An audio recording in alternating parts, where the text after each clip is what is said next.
All right, we're getting ready to get started. If you have any pink forms, this is the last chance to turn them in.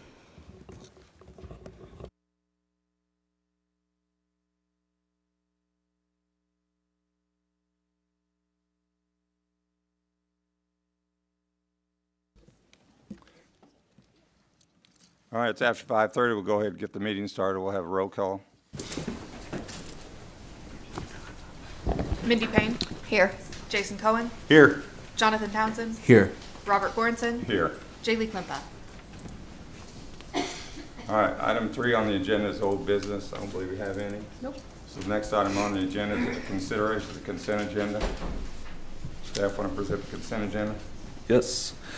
Tonight we have item A, approval of Planning Commission meeting minutes of March 14th, 2024. And item B, we do have a correction for item B. The owner and developer is Mark Perkins for both of those.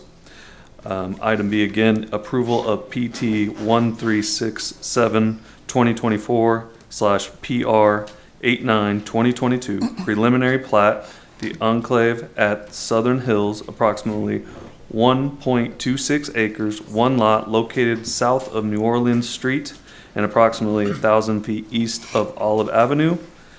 And item C, approval of PR 139 2022/PT 1396 2024 conditional final plat, Old Highway 51 Industrial Park, approximately 2.3 acres, one proposed lot, A1 to ILPUD 502-2022, located approximately 1/4 mile north of Houston Street and 1/4 mile east of 23rd Street, southwest of Broken Arrow Expressway.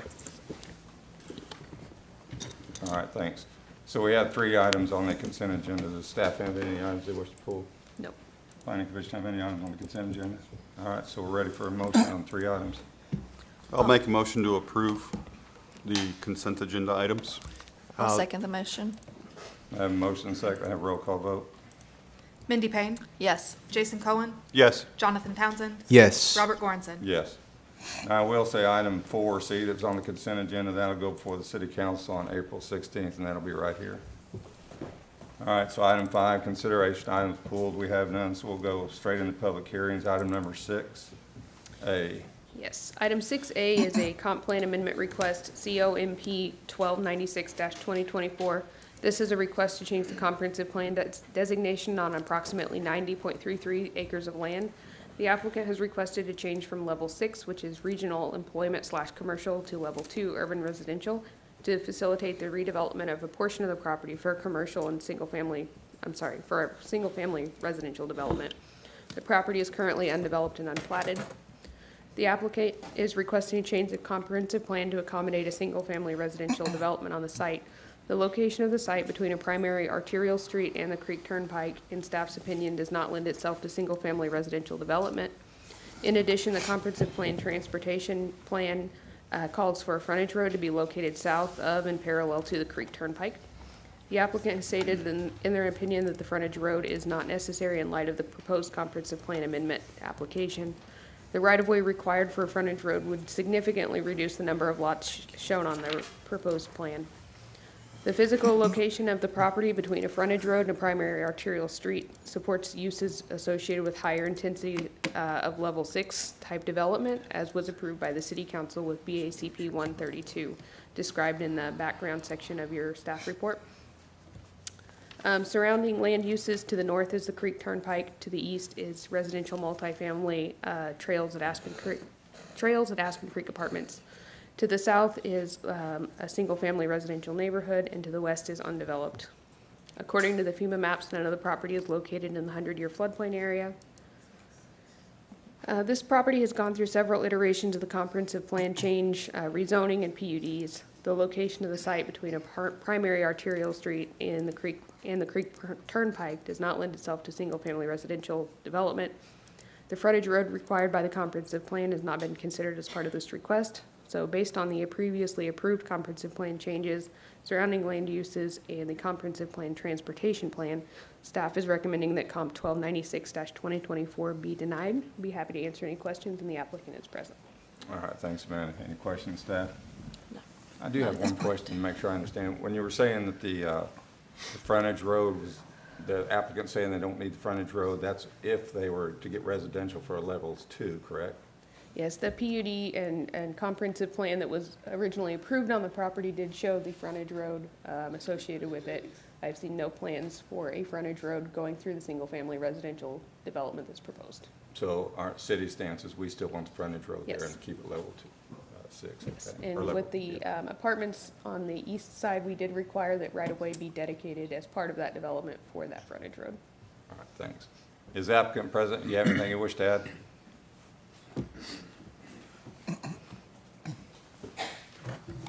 And we'll say you got up to 10 minutes. Thank you, I appreciate that. Alan Betchen, AAB Engineering. The application that you have in front of you is being a little confused with some of the stuff that we had presented in conceptuals, that we have not made a request to omit any of the frontage road requirements.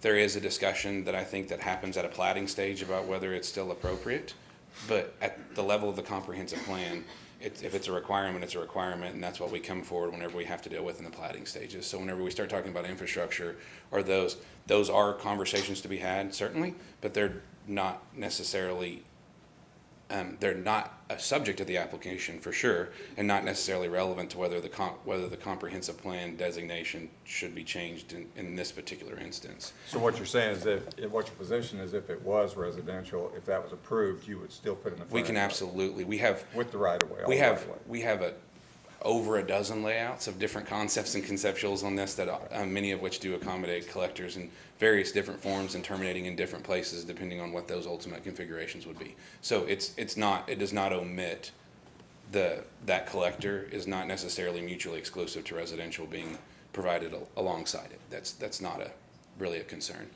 I think it's something that's really important is kind of the history of this tract. The current owners purchased the tract in 2006. In 2013, they requested a change from level 3 to level 6. That was in conjunction to support a PUD that was approved a couple of months later. Ultimately, that PUD expired, but a very similar PUD was reapplied for, approved, and then a portion of that is in development after an amendment, which is what the apartments to the east are actually under. They're in that original zoning classification. When that request was done, was at a time whenever the Warren project was very new, not even completely, I would say fully developed at that time. And there was a concept that there was a bigger demand for commercial in the corridor than what has otherwise been able to be supported to date. I have an exhibit really quick, if you don't mind.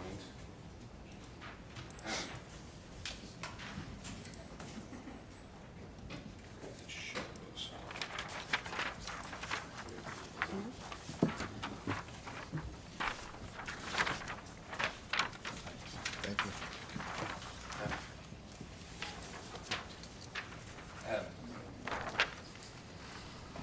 The areas that are in blue on this exhibit show tracts that are either currently zoned or comprehensive planned as some form of level 4, 5, or 6 commercial uses. The purple, pink color is the tract that we're talking about, and then the green as shown is tracts that are undeveloped that are currently comp planned as level 3. So what the concept of this is, there's over 500 acres, excluding this site, that are commercially designated. I will make one big note in this is we went ahead and included the Innovation District tract that's still, I think, technically level 3, but one would assume is going to develop, and the intent of that is to develop in a more commercial and heavier density purpose. It's important to note that when you look at that, we're talking about 500 acres in a 1.5-mile corridor, undeveloped, currently untapped. When you start looking at these tracts as far as viability for commercial use, any of the exits off the turnpike are all accessed first prior to getting to a mid-block tract like what we're looking at on this parcel. So literally you have to pass all kind of what would be more premium locations, more viable and more developable locations. The city went even in these conversations, and found a more viable tract in their minds, one would assume, which is what they pursued with the Innovation District. One that wasn't even comprehensive planned as those uses, that is still sitting at level 3. This is no lack of effort from the developer. They have spent time, money, and effort trying to market it, trying to put it in place, and trying to develop it commercially. And there has been no traction to that effort. It's somewhat of a hard competition whenever you have incentivized developments like what's happening at Research and what happened at Warren that had TIF monies behind them. And those are even setting idle mostly to this point. When they purchased this tract in 2006, their intent was a dense single-family development. That's their development business. That's what it was planned as. At the direction and kind of the hope of what could happen in the corridor, they pursued a more dense, higher level of intensity, and it hasn't planned out. It hasn't panned out. It's not a lack of effort. It's just now they stand in a place where going back and requesting level 3, I think presents a risk, from our opinion, to the city of it coming in as more intense uses that maybe would start to overpopulate it. Of multifamily is one that we usually see a lot go into level 3, which is why we're stepping back and saying, hey, we just want to make it to level 2. We want to be really clear about the intent. We want to do those a single family product, because that's really what is viable in that tract. When you look at the staff recommendation, I understand the concept, and I get it of, hey, there'll be a collector, and at some point in time there should be a collector that goes through the middle of that, and that'll break up a relatively deep tract that's over a half-mile deep, let's remember, and maybe make it more developable from a commercial standpoint. We're still sitting at a site that's mid-block between undeveloped corridors of the arterials that are separating it. The use that wants to go there and that is viable there, and that we have a developer that is more than willing and a builder that wants to build on these lots today, is single family residential. The concept that because it's bound by an arterial and the Creek Turnpike makes it inviable in some way for commercial kind of flies in the face of the Creek Turnpike as you go west. And even in item 3 of the agenda that's on the packet today is a tract that is bound by the same arterial and the same Creek Turnpike 2 miles to the east of here that has a staff recommendation supporting residential on that tract. So the same viable nature applies here and is more viable whenever you get into a larger scale, so of a 96-acre tract that could actually come in and create maybe more amenity and more opportunities for diversity in how we approach that single family layout. This is step 1 of what is still multiple meetings that would come in the event this application is approved. We are just discussing the comprehensive plan and the appropriateness of the use of single family on that tract of land. There's still an actual zoning application that would likely include a PUD so that we could get into details and everybody knew and what was necessary and comfortable to support a zoning application on that. And then further, another conversation that's at infrastructure at plating, which we get into nuts and bolts of where would the collector street go, how would that look, where would the lot configurations be. But those are all relatively big steps to take moving forward. And the first step for us is this a place where the city of Broken Arrow can support single family residential? And that's what's before you today, is not the size of lots, not what lots, not whether we have collector infrastructure, not what that is single family residential level 2 uses appropriate on this tract? And I think there is certainly a demand. It's not pie in the sky. We have a developer and a builder that very much want to do it. We have a developer and a builder that bought the land intending to do that originally and is just trying to retreat back to what it was a viable development concept. And that's the application that's before you. And I'm happy to answer any questions, and I know that was a lot of information in kind of a shotgun form. So Alan, did you say that the property was purchased in 2006? 2006. And so the comp plan is 2019, so were they involved in the development of that comp So plan? What was their say in the matter? The level 3 that they purchased it under, they made the application to go from 3 to 6 at the then direction of the city. And the concept of, hey, this is a commercial corridor and we think that it's viable and we can get development movement. And it hasn't proven viable. When was that? That was in 2013. was when the Okay. application was made. So we had it for a few years then? Oh, 6 years certainly. then. That long enough that the PUD literally expired. A multifamily user came, was interested in the tract. We basically reapplied the same PUD, and then there was an amendment to that PUD that allowed the multifamily to continue, because it wasn't just commercial uses, it was commercial and multifamily in the original application. So this is, as much as this is really a retreat back to what they originally purchased at, because they still feel it's developable, and that's an actual viable development tract for it, because it hasn't proven to be developable and the rest of it. And when you look at it logistically, big picture, you start to see why there's just better pieces before you get to this one for those uses, those type of heavy commercial uses. And what you're saying, there hasn't been a demand or the market for the commercial in that area? Yeah.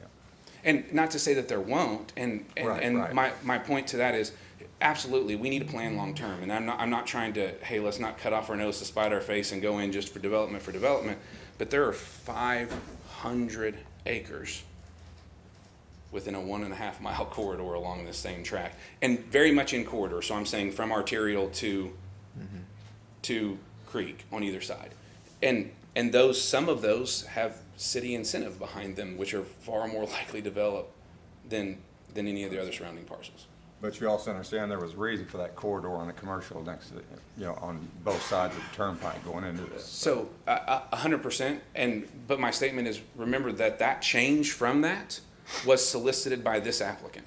So this was not a city-initiated change that changed it. There was a discussion with the city of, hey, we think this might be viable, but this wasn't actually, this owner requested that change and is now trying to retreat from that, saying, hey, look, this hasn't proven viable and we want to go back to what our original plan was. So this isn't, hey, the city I'm not saying that it would have not changed by the city at some point in time, but that was not the way it was. And there still is some level 3 in that corridor too.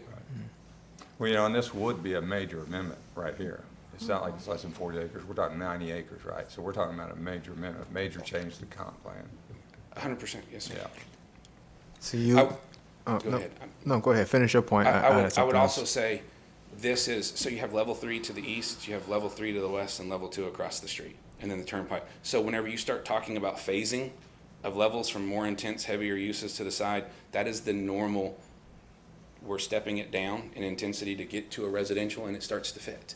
And that's, in my opinion, why level 3 was interior to the original comp plan that was modified, was because it's a big hunk of commercial to try to take down this commercial. Well, and when you talk about that, how much commercial's out there, you also got to think about the precedents. I know every case is based on its own merit, but what kind of precedents are we setting by going back, changing that zone, or the zoning, the level itself? And then we have all the others that are we're going to lose all that commercial that we were planning on. It's When the development of the comp plan. And every case is by its own, Yeah. and I would distinguish this one of, this was not a city made a modification to the comprehensive plan. This was an owner initiated one that we're trying to retract, and I think that's an important distinction. Whenever you look at, is it something that's reasonable to request to reel back? But it's considerable size too. We're looking at 90 acres. And a portion of it's already used in all 3, in the level 3 that it was originally comp planned as, because the multifamily sitting there. So 20 and change is in that now. You made a point that I wanted to make sure that I understood properly when you mentioned another track. I'm looking at the map that you gave. I want to make sure I understand. What was that other track that actually you said was just- similar and not? It's just off the page, just to the east of this. It's like, if you look at C on the agenda today, is 38 acres of a PUD that's single family. It's bound by Tucson on the south and the Creek Turnpike on the north. So 2 miles east. So the same conditions that theoretically exclude this one. That's the point you were making, right? That didn't disqualify that one. It did not disqualify that one, but that's the basis for disqualifying For this one. Okay. From staff.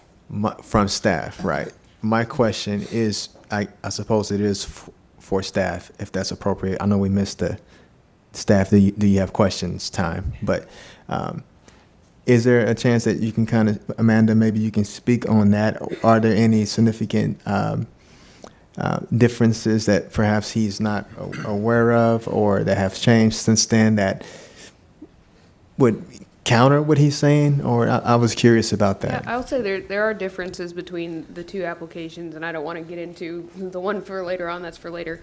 But the one we're looking at right now, you've got apartments to the east and undeveloped property to the west.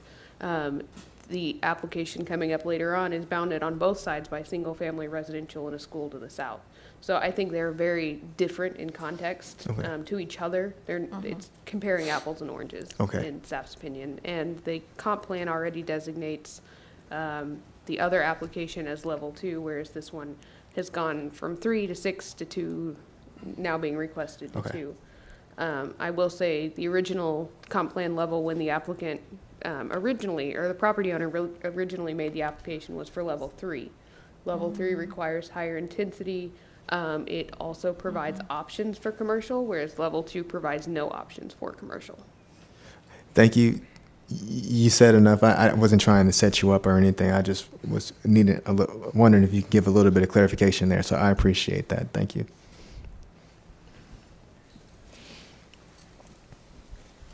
Any other questions for the applicant? Not for the Any applicant. discussion? Did you have anything else you wish to add? Answer anything you have.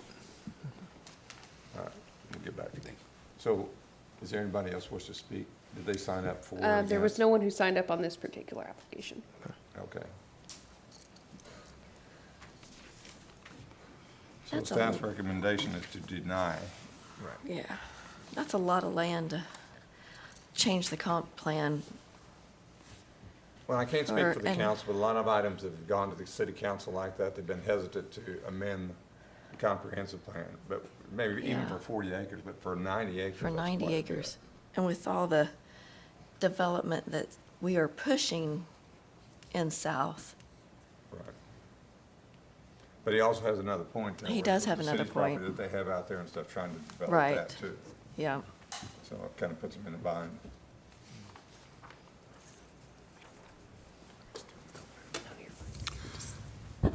If I could, there's a note about how this was denied, a very similar. With it being very similar, just break it down for me. What is different about this application? From the previous application. From the one that was done in denied, August of '22? Yeah. August of 22, that was, there's not anything substantially different between the application that was denied before this and this application. The only difference is there was no exhibit to accompany this one. So there was nothing showing a conceptual plan. I have seen a conceptual plan at the staff level of there being a frontage road, but that was not provided with this application. But as far as the application itself, it's the same. Okay.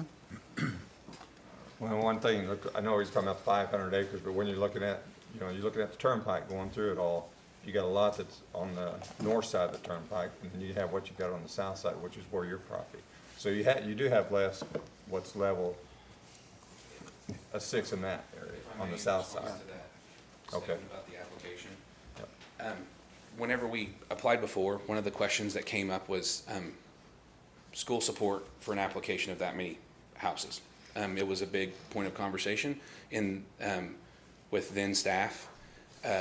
So what we did was we pulled back and let it, and essentially let it be denied so we could go start the conversations with the school about how do you think this works? What do you want? What makes it something you can support? What we have done in that interim is had a little over half a dozen meetings about the appropriateness for donating land for a new elementary school and whether or not they thought it was an appropriate location for that, because there was some master planning and some other things. We're still in those conversations, which is why I say there is another couple of levels that go with this that I think present a very compelling case for single family as you go forward and for an opportunity that is kind of unified with the schools. And so that denial was really in theory, we probably should have withdrawn it instead of letting it go through, but it was because we were trying to work through some of the details that staff had kind of directed us were a point of concern and things that needed to be handled to bring them into kind of the fold of what was good with the schools. So that's the big difference is we've done that, though it is not appropriate at the comprehensive plan level to commit to what's happening because there's still some conversation about how that works. And if it's appropriate, to be very clear, the developers have been very clear that they will donate land as necessary for a school, and the question is where does that go and how does that fit, and is that ultimately where the schools feel that it was going to be best spent their elementary money? You mean if it was changed over level 2? Yep. But see, that's kind of hard for us to go by because you've had discussions. That doesn't mean anything to us. Really. And I understand, which is why I wasn't up here pitching the concept of it, but that is honestly the difference. And what we were doing was we were working through those concerns of whether or not the school district could handle the students that would come out of that, frankly. And because that is a consideration whenever you're talking about a comprehensive plan change. Has staff been involved in any kind of discussions about that with schools No. or anything? Okay. I'm not saying that it didn't happen. I completely my reason for not saying it was intentional on the first one, but I think it's relevant whenever we start talking about, well, there was a denial. We just didn't withdraw it because we had issues that we wanted to see if we could find a home for, frankly. You don't have any memorandum of understanding or any documentation indicating intent? So they're right now, the last place that we sat with it was that they were interested back into being interested. They had pushed away because of some bonding issues, was my understanding. They were back to, hey, this could be a really good location for us, but let us look at site planning and how it might fit into yours, because obviously traffic's a concern, and pick up and drop off and aisle. And that is still where it's at, is they're working through some site planning issues internally for them. And again, that goes purely back to, that is a plating and zoning logistics conversation, but that is why we did not pursue the level 2 and kind of drag that out, is because there were some real concerns that we needed to handle. And the fact that we don't have a recommendation saying we can't handle it from the school, which is, I think, kind of where we were sitting at before, I think kind of speaks to what we have done thus far. You don't have a school rep here saying, man, we don't need more students down there, no more houses. That's pretty, I'm not saying it supports it, but I'm saying that was where we were standing before, was it was a big concern. Well, it kind of puts us in a spot that if there was some discussions, right now the staff's recommendation is to deny, Yes. okay? And I understand that. If there was some discussion that's been going on with the schools about, hey, we could probably go, maybe that would, I don't know, maybe that's a different matter, I'm not sure. My argument and my statement to the Planning Commission as the applicant, and where we have to stand today and why we pursued this, is if it is appropriate to have single family lots on this tract because that's what the corridor and the development pattern actually supports, then it's appropriate.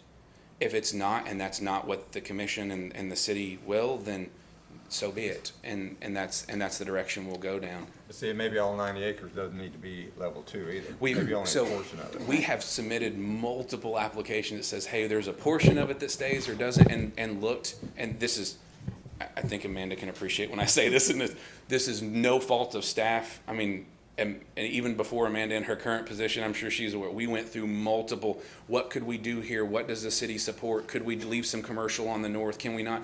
And the feeling and the kind of the place that we landed was, man, we can't get any firm commitment of this is what we support, and we think this is a viable application. We think this is something that the city can and should support, and this is the application we're making. I'm not saying that there's not some middle ground that we could, but tell me what looks right and what the city is going to be, and no one can draw those lines for me. So this is where we felt, we have a collector that had all commercial north of the collector and residential south of the collector.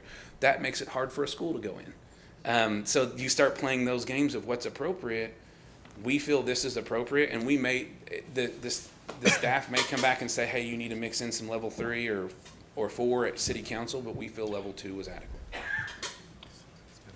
Well, I'm thinking maybe that's what ought to be done is, and I'm not saying to deny it or approve it, but maybe somehow, I'm not saying go back to the drawing board. Maybe that's the thing. Maybe there ought to be some further discussions over what really needs to happen. The way a portion of the 90 acres, level 2 and level 3, whatever. We've had lots of them, Yeah. and this is, and I'm with all due respect, this is where we could get to, and this is an application that we can get behind that we feel is reasonable. Right. And I just want to be very clear, and that's not to dismiss any other potential to that. I'm just saying level 2 on this tract as presented, mid-block, for the depth that it is, which is a very unique thing. If we were talking about I could get pad site commercial on both sides, it'd be a different conversation. But whenever you're talking about, it's a half-mile deep in that northwest corner, and both of the outlets for this collector, But the intent was to have a frontage road through there too. but both of those outlets are landlocked and have to cross significant creeks. So that frontage road's potential viability without significant input from adjoining parcels that are valuable and don't really want their parcel split in half, whether that's going to be forced by the city at some day in the future, that starts to again limit. I'm the guy in the middle that can't really make that happen and get you out on either side. And we have looked at that extensively, and even partial collectors and mid blocks, and I mean there's numerous more layouts than I can count, to be honest with you, on this tract of how do you eat the elephant. And we feel that going back to the original purchaser's intent, which was single family residential, which was a possible use under the level 3, is what we would request. And that's how we landed here. And the applicant during that time, when the comprehensive plan change was discussed and talked about, was he there advocating for that to be changed or planned on changing during that time in any of the, town hall meetings, any discussion regarding the comprehensive plan? Because he's owned it since 2006, right? Yeah, absolutely. So- he made the petition. Let's be clear. The current owner, we petitioned to change from 3 to 6 and presented a PUD and pursued development to the best of our abilities of that, and it has not came to fruition. And it's got some pretty significant headwinds with it. And that's why the same applicant that is asking for change is asking to go back. I mean, to be very clear, it wasn't just the city did it. It was we chose and asked to. No, I understand that. Yeah. My point was, comprehensive plan was changed in 2019 or updated? It was updated in 2019, yes. And there was town hall meetings, discussions regarding the Yes. comprehensive plan. And my question is, did the applicant vocalize and share that concern during that time when the plan was changed? And if it wasn't, then 2 years later, he's asking for a change in a comprehensive plan that was just approved, And in which we denied, and then you come back with an application that shows an exhibit, but other than that, not really any changes? so I'm just trying to understand. I Okay. honestly don't know if we Okay. I really can't answer that one. We had started the conversations with staff, though it was not pushing that in the overall amendment process. I'm certain we did not do that. In Okay. fairness, that's a fair statement for sure. Okay. Just to be clear, the 1997 plan that was updated in 97, this property was a level 6 then in that comp plan. So Right. it has gone back and forth and back and forth. Just want you to be aware of that. So it went from level 6 in 97 to then to level 3, Three. and then back to level 6 in And then no. 2013 or something? 2013 was that application. 2013, Yeah. so. So there is the question that is before you is a real question of what is the viable use of the center of the tract, and it's one that's obviously been debated back and forth over the years, even in comp plan amendments, frankly. And we're telling you that as a developer that has tried to pursue the level 6 development density, it did not bear fruit. And given the development in the corridor, to your point, it's very hard to see that this tract is viable for that in certainly the near term, but potentially the foreseeable future, just given the level of development land that is incentivized and in just the city of Broken Arrow's control alone, or TIF incentivized. That's a lot of land to eat up before you get to this one. All right, thanks a lot. All right, you ready to make a motion? What's your pleasure? I'm not okay with the change in this comprehension plan that we've worked so hard on. So I will make a motion to deny 6A.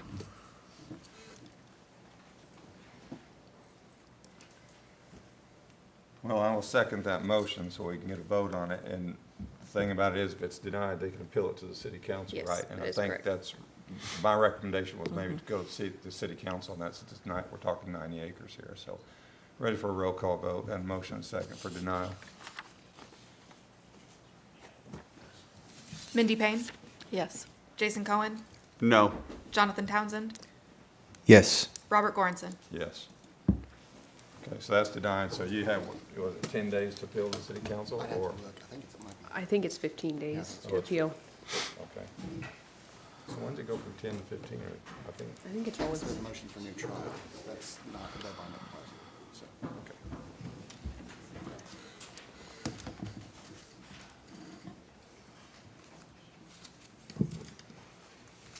So that doesn't automatically go before the city council on No, April that- 16th, only if he's gonna appeal it, right? correct. On a denial, okay. Next item on the agenda is item number 6B. Item number 6B is the public hearing, consideration, and possible action regarding BAZ 1334 and specific use permit 1335 for the Floral Haven expansion, which is approximately 27 acres, zoned A1 and R1 single-family residential to A1 or agriculture to SP specific use permit 1335. This property is located approximately north of West Kenosha Street and 1/4 mile west of South Olive Avenue. The property is currently unplatted. BAZ or rezoning 1334 is a request to rezone the southernmost 37,500 square foot of this property from R1 single-family residential to A1 agriculture. This portion can be seen in the case map included in the agenda packet. This portion of the property was level 2 of the comprehensive plan. Policy 17 of the comprehensive plan states that a 10% variance in gross area can be adjusted administratively. Staff decided that this allowed the property to be changed to the comprehensive plan designation public/semi-public to align with the current comprehensive plan for Floral Haven directly to the east. Rezoning to A1 is supported by the public/semi-public comprehensive plan designation. The specific use permit 1335 is to allow for the expansion of the Floral Haven Cemetery. This is directly to the east of the subject tract. According to the zoning ordinance, a cemetery is only allowed in the A1 district with a specific use permit. This is why specific use permit 1335 was submitted to support cemetery use. The surrounding land uses and comprehensive plans are in your staff report, as well as there's a list of items that a specific use permit might need to be approved. In staff's opinion, specific use permit 1335 is consistent with the above criteria. According to the FEMA's National Flood Hazard Layer, none of the properties located in the 100-year floodplain. Staff recommends that BAZ 1334 and SB 1335 be approved, subject to the property being platted. I'm happy to answer any questions if you have any. Thanks, Henry. Any questions, staff? no, sir. Is the applicant present?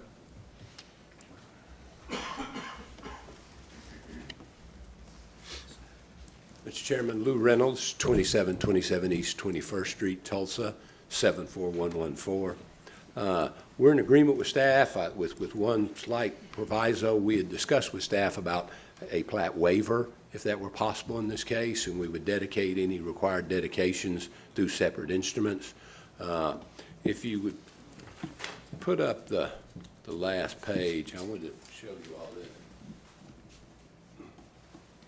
We mailed out letters, 85 letters to everyone within 300 feet of the property and showed them a plan of what's going on.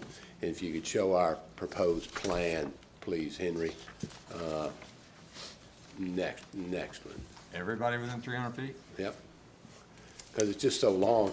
So you can see on our plan, what we're asking for in this specific use permit is to use that light green part around that ringed-in road. We don't have plans today. Eventually, we'll move more westerly, but that's not years, that's decades. And we'll have to come back and amend the SUP to show you what we want to do there and how we'll address and line up between the Union Square neighborhood between us. But for now, that little circle is all we're asking for to use for the cemetery purpose in the SUP. So you're talking about for the specific use permit? Right? Yes, sir. So you're saying you don't want to plat it till after you move on to the rest of the property? Well, no, what I'm saying is if we can, the only place we know there are easements needed are along Kenosha. Okay. And we can give those with a separate instrument, and there's not a reason to go through and plat the rest of it. It's not gonna be utilities needed here or anything like that. And so If it can work out, we'll waive it. If not, we'll plat it. It's not it's just trying to be practical. Staff have thoughts on that? If we get all necessary right-of-way and utility easements, I could support a plat waiver. So if there was to make a motion, can we put that in the motion while you're, or? Yeah, you could make a motion to approve per stack recommendation and waive the plating requirement if all public right-of-ways and utility easements are provided. So do they have a timeline on that to provide? There's not a timeline associated with rezonings or specific use permits unless you Okay. put one on it. PUDs do have a 3-year time period where they have to be platted or they expire, but that is not the case for this application. So you would support what he's asking Yes. for? Do you have anything else you wish to add? No, sir, any questions you have, and I'll respond if anybody wants any comments, if somebody might want to Any speak. questions for the applicant? No. Yeah. Anybody else wish to speak on this? Yes, we had a few people. Okay. We received one emailed letter in support. I'll read it to you. Dear Commissioners, Acura Neon Inc.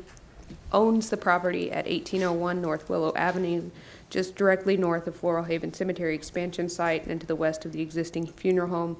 The cemetery has shared its plans with us for the proposed expansion, and Acura Neon supports Floral Haven's request for rezoning and specific use permit. We also had a few people sign up to speak. We had Susan Gray signed up. She checked. She did not wish to speak, but did not mark in support or opposition. So I'm not sure which way she was going on that. We also have Tammy Robinson, who does wish to speak. If you could come forward.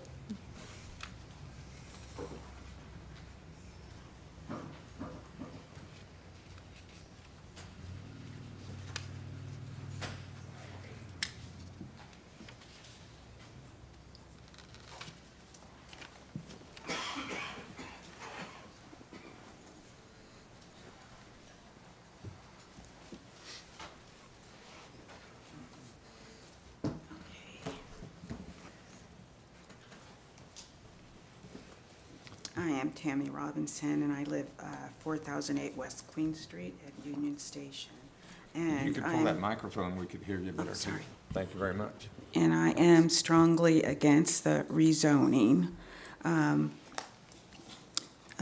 live directly next to the proposed cemetery expansion for Floral Haven. And there are dangers to living next to a cemetery. I'm actually dealing with some of those health issues. So I'm coming at this from an environmental health standpoint. I am a nurse, and okay. So the dangers that I've done a lot of research on it, and let's see.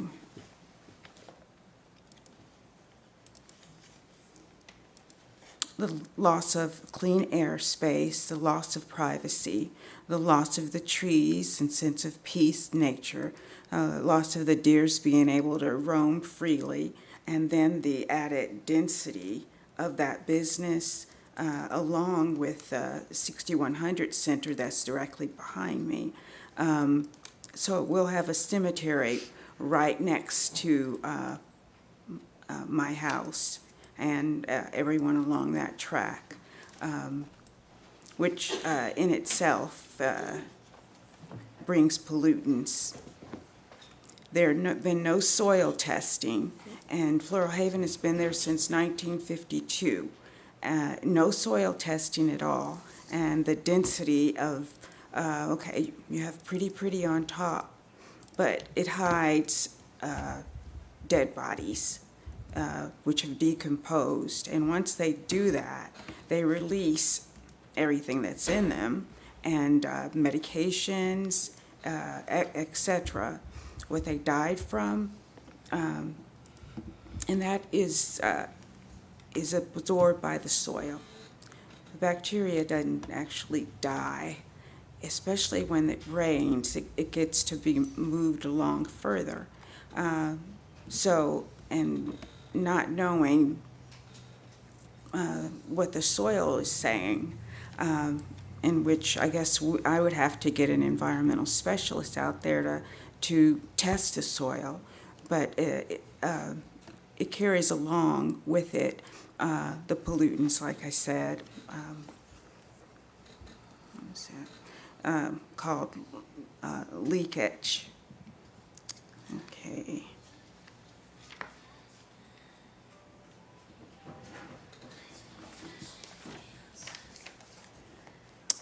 Which are toxic organic contaminants, even stuff from the autopsy. That's some done. Is that Your 3 time right minutes now, but let already? me ask you a question, Matt. What, can you see the overhead? I see About- that. About where do you live? Are you like right next to the Yeah, tree line? right next to, adjacent to the corner, like the first house on the block, Top West right corner. Queens. Yeah. I can't Top, see it. top left corner where you see that Yeah. Stubb Street coming out. Her house is That's right there Queens. I'm on the sorry? top. Okay, she's way up there on the top. Yeah. way up in the He was top. just asking where you, like where your house Yeah. is in relation to the property. Yes, it's right in the corner there, right Yeah. adjacent to the property. And I've been there over 30 years, next to a cemetery. They've been there 1952. Of course, I'm a nurse, I take care of living, and so I didn't realize until I did all of this research, all of the dangers to living next to a cemetery. And I'm uniquely, I don't know too many people uniquely next door to a cemetery have to live there.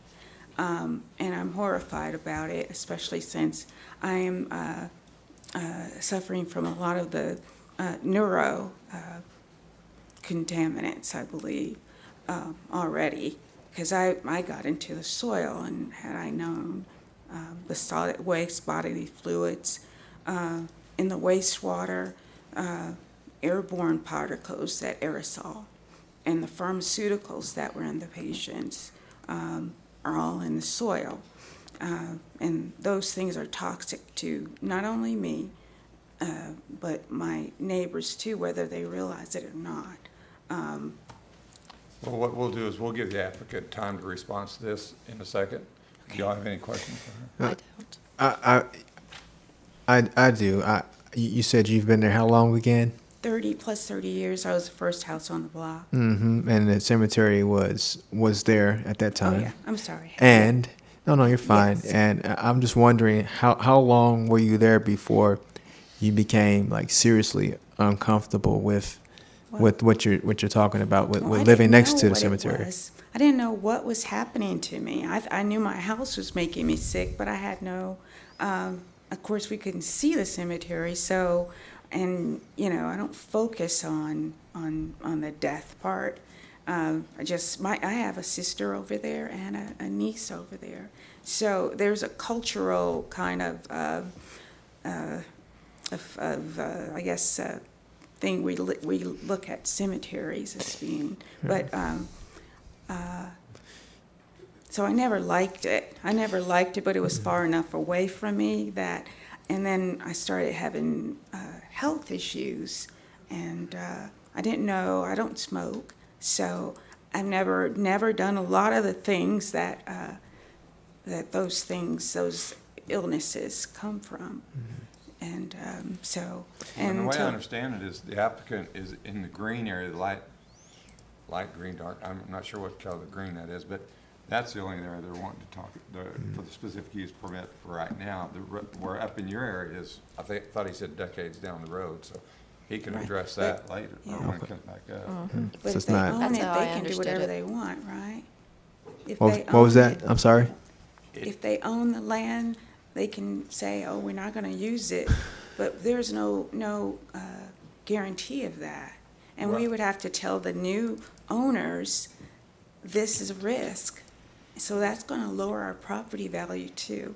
Even having being that near a cemetery, 12% is what I kind of came across. I didn't focus on that, like I said, just the environmental kind of risk to health of that whole neighborhood. And not only that, 400 yards radius from the cemetery is how far, you know, the effects can, I guess, travel.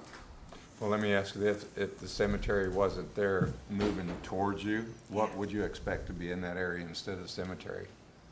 At that, where the trees are and all that, what would you expect to go in there instead?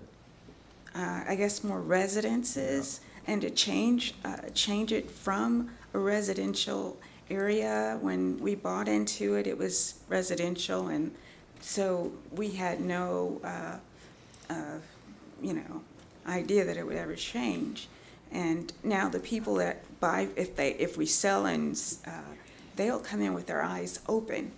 We didn't come in aware that that could happen, and especially if you know, the cemetery would expand instead of, they're going to run out of space too, because people are dying. We all die, so they're going to eventually run out of space again.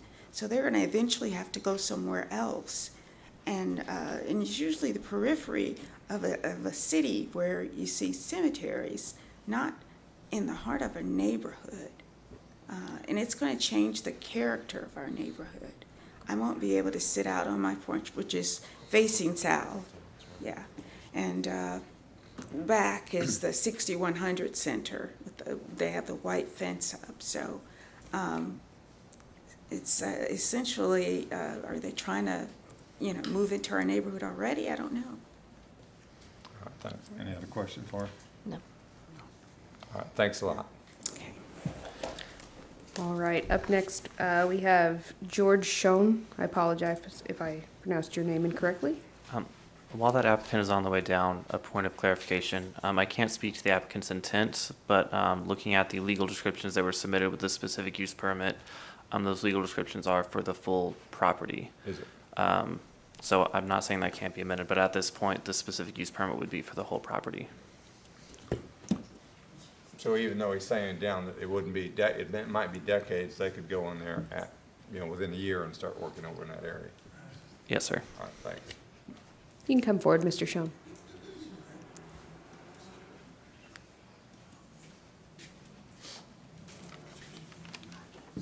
My name is George Shoney.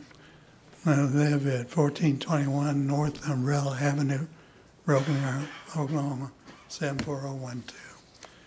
And we butt up to the property that they're buying or have bought. We are not near the area where they're at, where they're proposing currently. But, and I've talked to Mr. Reynolds outside of this area about this, and really I have a couple of questions.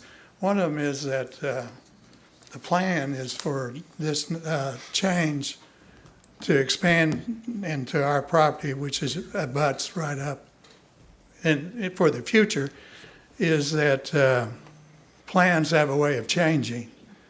And so there's a couple of questions mainly that I'd like to ask preparation. One of them is that wondering how close to the property that we own will there be eventually graves. Okay, that is of interest to not only myself but to other residents. The other thing is that because even if it takes decades for this to happen, one of our heirs will be taking over our property and will be living there. So in the future, this may be an issue as well. That second question has to do whether or not the a particular line item on the Code of Ordinance under Appendix A, Chapter 5, 2.E.2.C, it says non-residential and mixed-use districts, all developments in the non-residential and mixed-use districts shall install and maintain fences that comply with this section where such development abuts any agriculture or residential districts. And that refers to is the section above it, B, which says these fences shall be at least 6 feet and no more than 10 feet in height.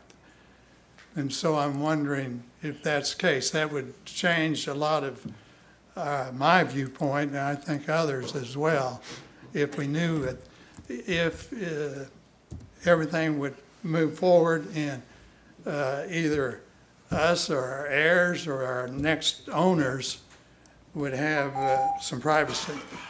All right, well, let me direct that to staff. So I guess if they got new neighbors moving in, so how close would they be to this property? Is there a buffer like 10 feet or anything like that they could be buried next to, or? I don't know the answer to that off the top of my head. We Yeah. could find out for you. Mr. Reynolds may know. He may know. It, when he comes up to rebut. Is that something you happen to know, Graham?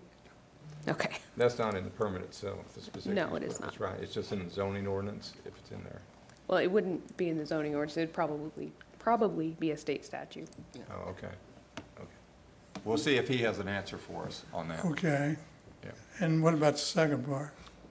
Remind me what that was. The fencing. The fence. Oh, the fencing, yeah. So at this time, all of that is a treed green area. So for them to go in and put a fence right now would probably be detrimental to you with all the noise and tearing down trees and whatnot.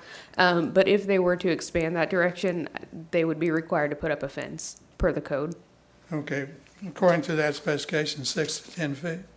Yes, to your according to ordinance? the zoning ordinance. Okay, So what's there just now, your fence right now? Just your fence if you have one? Yeah. Okay. yeah.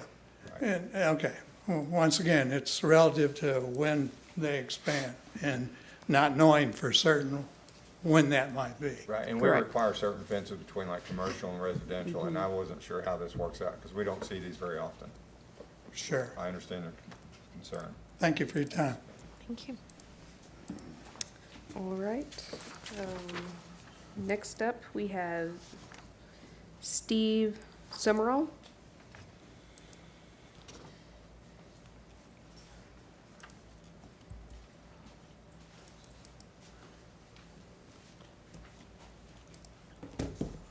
Good afternoon. I'm Steve Summerall. I am a resident of Union Station and speaking on behalf of the Homeowners Association. I'm currently the board president, and we've kind of reached out and talked to a number of our residents, and several of them have come to the meeting, and we've got one person online. I'd just like to kind of speak on behalf of some general concerns that I know are out there from the folks. Some of these you may have covered and some not. We've talked about the wall. Certainly a fence or a wall of some sort. Ultimately, I can kind of lay out a little bit. Let's talk about the Tammy, Miss Robinson's house is at the very top of this drawing on that street that's running east and west on the very corner where there's a dead-end street that goes into the Greenbelt area. Right. Then everything down that street is umbrella, all the way to where you start to see the circle that comes into here. The homeowners association owns the property all the way through to Kenosha or 71st Street. So there's some of that Greenbelt that will remain our responsibility and property as a homeowners association. And then everything back to the east there, I guess, is Floral Haven. So we did receive 4 or 5 days ago, I guess, this conceptual drawing from Lou, the attorney representing Floral Haven, I guess. But as has been noted, plans can change. I don't know how many of these things are really in stone. That, what I'm concerned about is this the elephant getting its trunk under the edge of the tent, as it were?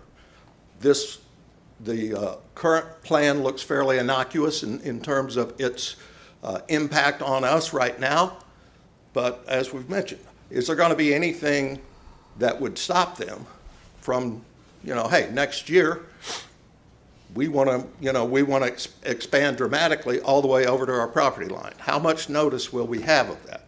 We're taking their word that it'll be decades. Is there going to be, how do we know that as a neighborhood? You know what some of our neighbors are being concerned with. So if they do come west towards us, will there be a hedge or a fence or a boundary? And then can they give us any guarantee that they wouldn't get any closer than X? Because I can tell you up and down behind Fred Shoney's house, the owner of that tract has been pretty good about sending out letters periodically every year or two, reminding them that we own this, stay out. Which, I assume they have a squatter's concern or whatever it might be. But they hadn't done a real good job of keeping that property up, but there is a cleared space there of probably 20 yards deep already that we would like, that to be proposed. They wouldn't have to come in and tear down any current trees or anything to do that. We're concerned about the wildlife impact if they do come over, and we've got deer and possum and you name it over there. Has there been any thought about the environmental impact of that? And then, as Ms. Robinson mentioned, seepage of dangerous chemicals and so forth could also be a problem. Okay. Last point, can I point out, and then I'll leave? Yes, because your 3 minutes are up, so. Okay. Items D and G in the zoning ordinance. City of Broken Arrow, purpose of the ordinance. Item D, preserve the character and quality of residential neighborhoods. I don't think you're going to meet that standard. And G, conserve the value of buildings and land. This will certainly diminish the value. As Tammy pointed out, there's a certain percentage of potential buyers who don't want to live next to a cemetery, and we would estimate that could impact the value of our properties by 15%, possibly more. Just curious, where do you get that 15% number from? She cited an article, and we could, That's right, I was just curious. I was just curious. Yeah, it was, kind of stands to common sense that there's a certain percentage of the population, whatever that might be, so you would reduce the potential buying pool by however many people are uncomfortable living next to a cemetery. Thank you. All right, thanks. I think we need to clarify some on the staff side. Henry was able to pull the ordinance. It does not appear that a fence would be required. Okay. That's not to say the applicant couldn't put one in, but the ordinance would not require it. So I we could- misspoke, Could we I put it apologize. in the Require that ordinance? with specific permit, right? You could require it as part of the specific use permit. Yeah. Okay. Yeah. Any others supposed to speak? No, that was the last one. All right, Sorry. Mr. Reynolds, did you want to come back and address those?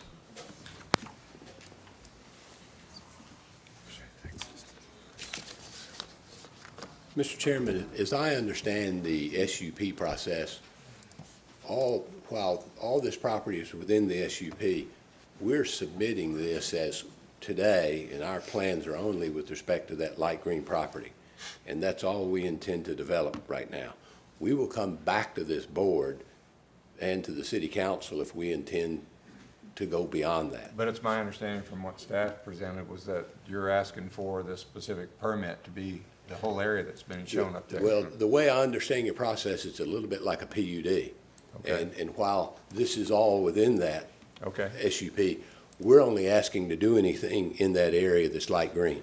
okay. So, And so that if we wanted to do something somewhere else, we've got to amend the SUP. See, and I don't see anything in our and packet come that says that right And now. show that in there. right. and That's how I can- read your ordinance. Well, so the specific use permit was advertised and the change was requested for the legal description you provided, which That's is for the correct. entire property. Right. So, from staff's perspective and from, I would assume city legal perspective, we would be, if we were to approve this application, it would be for the entire property. But- So, if you are wanting to change only the area in light green, if planning commission wanted to conditionally approve based on a new legal description, like further defining that area, I think you could do that before it went on to city council. But as the application stands now, the SP would be approved on the entire property. Well, if you're doing it by description, I'll be happy to do that, and I'd be happy to get that description between now in council to you all to approve, because I'm under contract with some times I've got to meet. Because our reading of the ordinance was that we just show where we're going to develop and intend to develop, and that's all we have a right to develop. Notwithstanding this is all in the SUP, we can't do that until we come back and show you we're going here. Right, and if you stay in that limited area, then I don't think I'd see us requiring you to put a fence or worry Sure. about the buffer at the time until you came back Right. before or later to actually build outside of what we limited to. Yes, sir, and that's how we looked at it too, is that when we get there, we would figure out what that is, because we know it's decades away. Trees may have died, got hit by a storm, whatever. And we might want to landscape this our own way, in a better way, and we would tell all you that. And we would still have the trees and the That's critters correct. out there and all that, which is But what they're asking for. I'd come back with a legal description and be happy to submit that at city council level. So we're happy with that. At city council level? Yes, sir. Okay. Is that- If you'd Lou, move it what's on, the we'll get you approximate legal. acreage of the area you're Well, looking at? the total acres of the whole thing is about 17 acres. And what I'm looking at there is probably about 4.5 or 5. Okay. Yeah, I guess that too. So, but we're more than willing to limit ourselves to that light green area now and the road going through. So it sounds like you're in agreement with what we've talked about. Yes, sir, we Do you have are. anything else then? No, sir, I think Okay. that you talk about the screening and things, those are in the future. That's right. And we'll do it in the best way, and we'll be coming back to you with plans for that. If we just limit it to that green area Green right there, area. then we can worry about the rest of the stuff if you come back And I'll bring later. you a legal. Yes, sir. I mean, it's gonna be on the record anyway, so if staff's in agreement with that. Yep. I'd recommend your motion include approval subject to a new legal description showing only the proposed development area be provided prior to council. And the work would all be limited to that area. Correct. Yes, sir. And Happy also, to do that. the piece that he wanted waived. Yes, and the waiver of plating. Right, And the way right. I'm glad you mentioned that, I already forgot. Yeah, it's been a lot. I was like, whoever makes this, if that is the motion, they're gonna have to Go ahead, Jonathan. get some help, is my point. Let me just say this before you go on, Jonathan. Yeah. Ma'am, I'm not sure if you can hear us back there, but we're trying to limit the amount of work of what, he's not gonna be by your house doing any work for a long time. We're only gonna approve of a certain area, a smaller area that's away from your house. So the trees that are up by your house, that's gonna stay, if that makes sense. Yeah. All right, What you're it's gonna probably make. best not to address the audience since we've closed the Yes, public hearing. because they'll come back. Oh, I guess I did, didn't I? Yeah, me too. On this matter, I gave it to you. Okay, hold on. Before you yell at me, I've got about 100 for the other case, so let me just check and make sure we've got everybody in the right spot. I apologize if I missed you on accident. Can I get your names? Bridget Martin. One at a time? Jim? Passmore? Jim Passmore. You wanna look through? Yeah, give me something. You look through that stick? Look through that stick. And what was your name, ma'am? Bridget Martin. Thank you.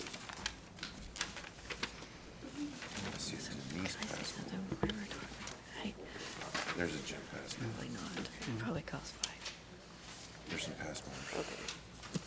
I didn't realize this one would be something.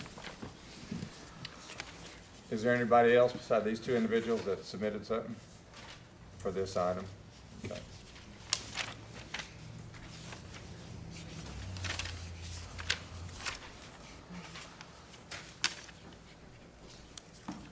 Okay.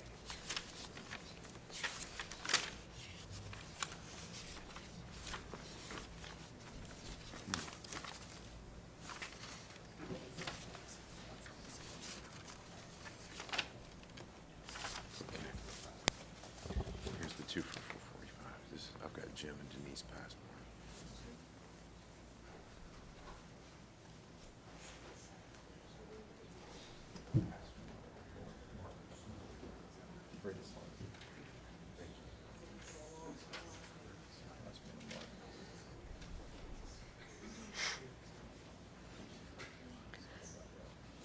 It's freezing in here. While I'm looking for the last one, we do have a Denise Passmore and a Jim Passmore, if you guys would like to come up one at a time.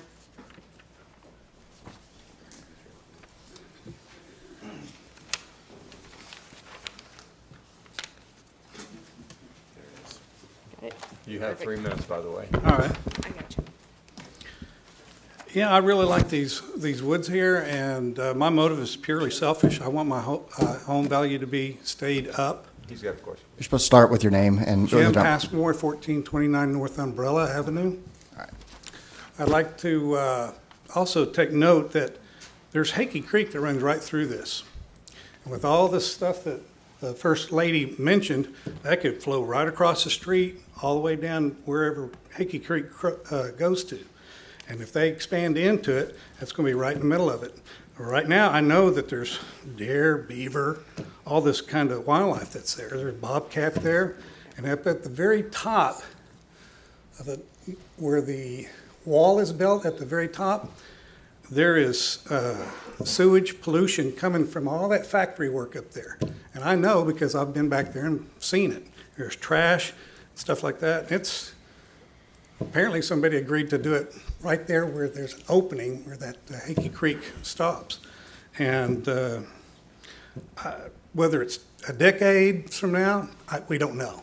And I'd like to go off this gentleman's word, but I at this time, I don't buy it. Because once they get that whole square, they could do, this whole rectangle, they could do whatever they want.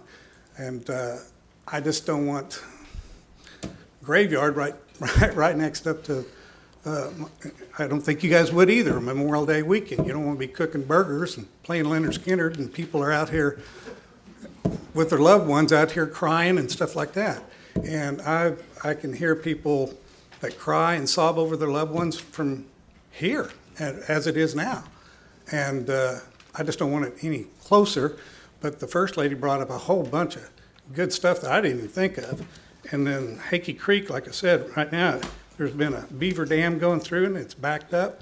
It looks really nice and everything. But if all that stuff gets out into that creek, have no telling where it's going to go from there. So that's all I got to say. All right, we have, is Denise Passmore? Okay. And I think, was the other one Bridget Martin? Yeah. Did you find it? Yes. Yeah, we did. We found your. Do you want to come up and speak? Yes. Sorry about that, guys. We've got a whole bunch of paper up here. I'm not used to shuffling, so I apologize. Seems to be a lot of people here for another item on the agenda tonight. I'm Bridget Martin, and I live at 12813 East 71st Street. I own the RV park just in front of that. My thing is, I don't care about the cemetery. It's been there all along. Hasn't hurt anybody. I've lived there for 20 years. But the fence, I want a privacy fence. Is that something that's possible? It is. I mean, my tenants don't want to look at in a cemetery, but you know what I mean? Other than that, I don't care. I guess right now, it's not in the zoning ordinance to require a fence between the Yes, sir. cemetery and the residential, correct? Correct. So the zoning ordinance specifies zoning districts, so we do require fences for any commercial or industrial uses, or any commercial or industrial districts going in beside agriculture or residential districts. Since this is gonna continue to be an agricultural district, that would not trigger that requirement, Unless we add it to it. unless you add it to the specific use permit, yes, Which sir. is what you're asking for. And are you talking about like an opaque fence, like a privacy fence, 6-foot A privacy privacy fence? fence, yeah, Right. because I own the property that goes this way and this way. And where this way, there's trees right now, but I don't have any fences up. So they would be in our backyard. They actually would be in our backyard. Okay. Now, they're probably, I haven't been behind your property or there next to where that fence would be, so I'm not sure what kind of trees, shrubs would come down for that to be able to. Well, they're just alongside the road, that you have to take the road to go into that property. Right, That little sliver right there, we just have some trees that run up that side. okay. And then there's nothing in the back. It's just an open field since they took the house down. There used to be a house back there, but So it's you're gone not now. talking about a fence all the way across on the east side of Union Station, you're just talking about back behind your property? Okay, all right, I see. Which Yeah. actually is part of the location where he's wanting to build right now? Yep, Or- it sure is. Right. So, Yeah. Okay, all right, thanks. Thank you. That would be a stretch of fence you require with this, for Right. just that area right there, I guess. Because you got the tree lines the rest of the side.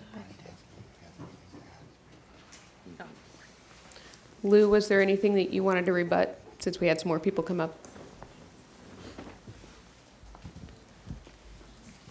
No, sir. Throughout that property, my biggest concern is if it's the desire of this planning commission, we would put an opaque fence along there.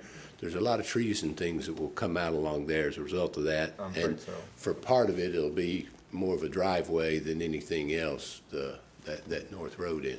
But if you're staying in the limited area that we're talking about tonight. Yes, sir. The privacy fence would be running east-west, right behind Ms. North-south. Martin's property. Yes, sir. And the tree lines would remain the same where the Bobcat and all that is until you Right. ever expand out there. That's But correct. You'd have to come before the planning That's commission. right. But again. along the property line, there'll be some trees we'll have to take Okay. out, to put the fence in, but So you're okay we're with willing to do that. Okay, good. Okay. Sounds good.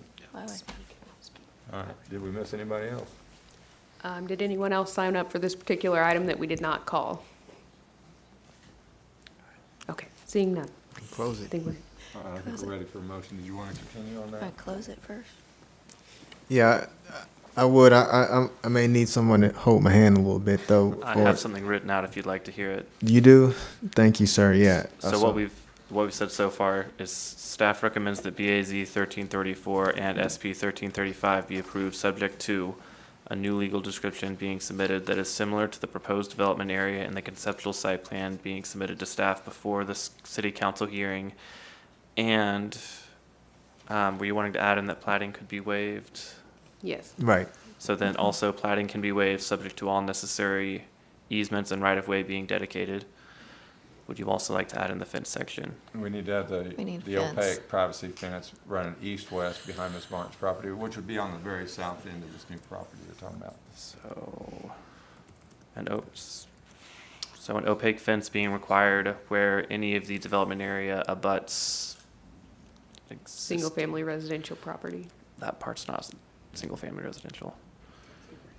I thought the only part we're talking about, because the tree line, The south property line South where it property. abuts. right, Single- Right there. Okay, an opaque fence along the south. yes. Oh, I'm sorry, okay. Let's just say along the south property line.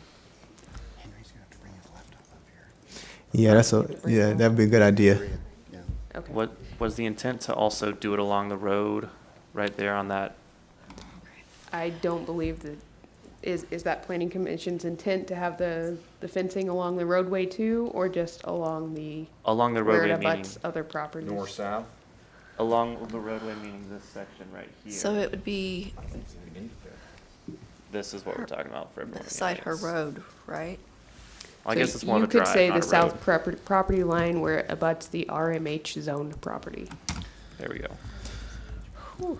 Yeah. RMH and CH No, Henry, property. can you bring your notes up here for me? Yeah, Yeah, you're gonna need to bring your laptop for him to get And out. yeah, we've added What? notes. Well, you're sorting that out. I just have one question. When was that property purchased by Floral Haven? That I do not know. Oh, Lou, do you happen to know when this property was purchased by Floral Haven? It's under contract right now. So it has not been purchased as of now. Oh, so it's subject to this. Yes. Okay.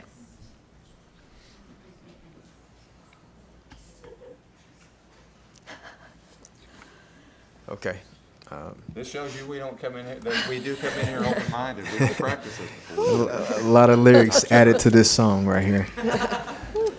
Okay, I'm ready for my motion. Here we go. Guys, Do it. all right, let's try to get it in one take. All right.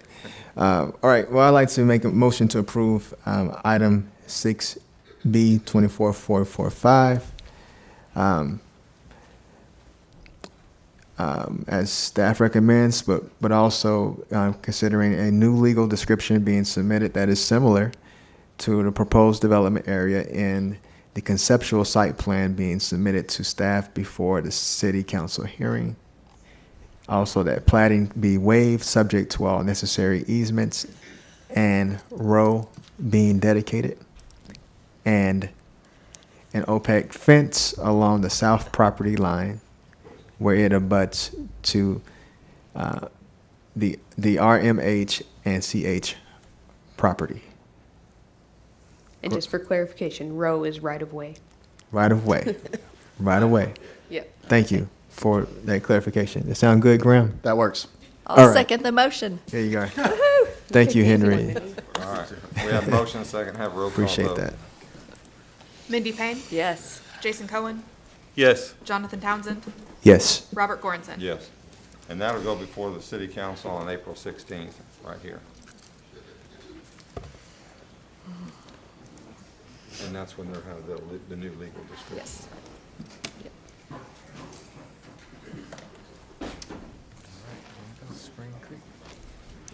Okay, are you ready for item 6C? Or you want to just give him a minute? Yeah. Need a break.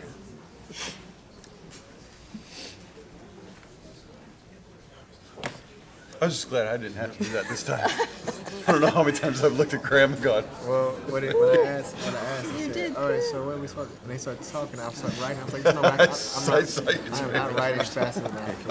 I said, brother, you just got to bring it. No, we're just giving him a chance to get out. you did I was good, like, do we man. need a 5-minute bathroom break? Oh, do you want to take a 5-minute break? As soon as he got going, I was like, Do you, she's requesting a 5-minute intermission. Do you All want right, a we're gonna 5-minute go ahead and take a 5-minute break, so if y'all need to go to the restroom or anything like that, or.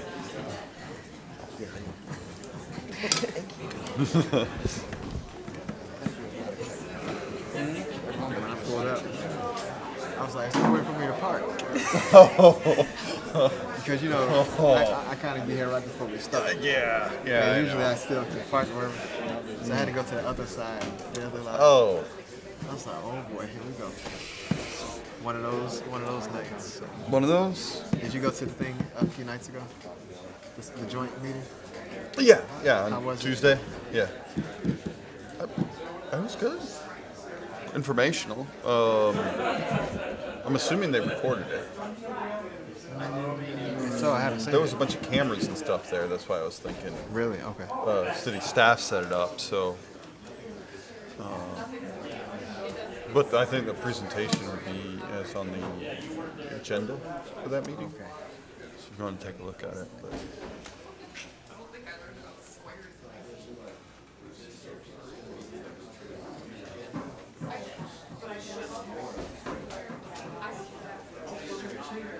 I never heard of issues with decaying. The bodies? Yeah, that's what I was asking. I wasn't asking her about the cultural problems. I get that it's spooky, I get that. But I was like, tell me about, like, I was like, did he get sick because of the cemetery? Well, my father owns a piece of land in between two separate cemeteries. Yeah. And that part I was intrigued by, just because I was like, are you accrediting whatever you're going through to living there? That's what I was wondering. Yeah, I think she was, but Huh? I think she was. Yeah, that's what she was kind of saying, right?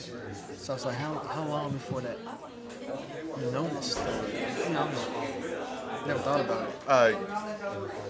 With their location, and I mean, I say all that. My father has well water next to the grave, and mind you, this is up in New York, so there's people buried before the Civil War up there, and there hasn't been any issues with water contamination or anything. So I'm just curious. A lot of things have changed since then. There's chocolate. Good to see you, Farhad. We're almost, There's I guess, halfway there tonight.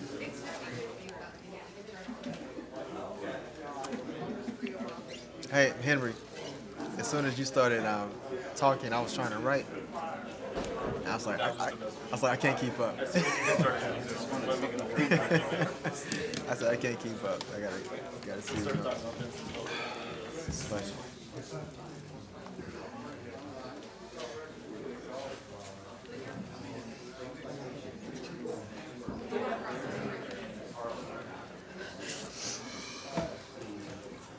Holy smokes, it's cold.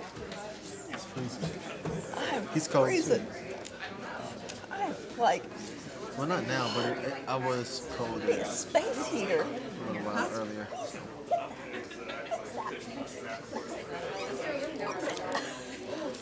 Fix it. Fix it. That's why I wore this, even though it was 70-some degrees. I was like, I'm probably gonna freeze to death. You already know.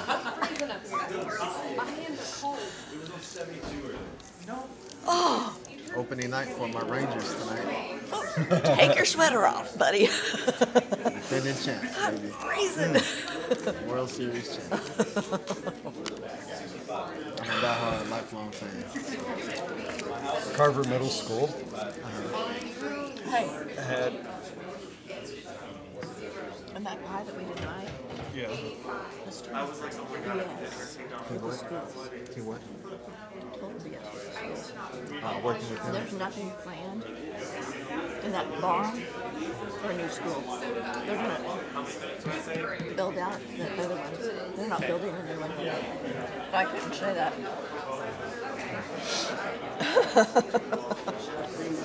All right, guys, we're gonna get started in 2 more minutes. Please find your way to your seats. So this little guy was in Carver Middle School. He is 6 weeks old. What is that, a squirrel? Or It's a hen? squirrel. What is that? It's a baby squirrel. He's in, they've adopted him? No, it's at my house. You've adopted him? I gotta get used to They the, couldn't find their mom, and we weren't just gonna put it out in the woods. 6 weeks old. 6 weeks old. Wait till it gets mature. So his name is Carver. Washington Carver. Did you say it was found at the school? Yeah.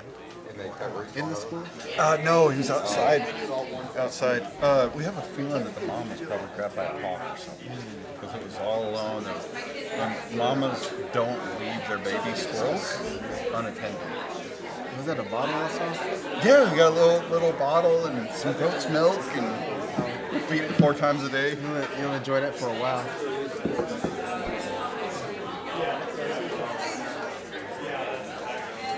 I don't know if it's been 5 minutes yet. it's been 5 minutes. Yeah. What you think about this one? He's just a cute little guy. He's nibbling on my sweatshirt. I've never been able to get close to one, so that's kind of funny to see someone holding one without running away. He is this big. He's so tiny.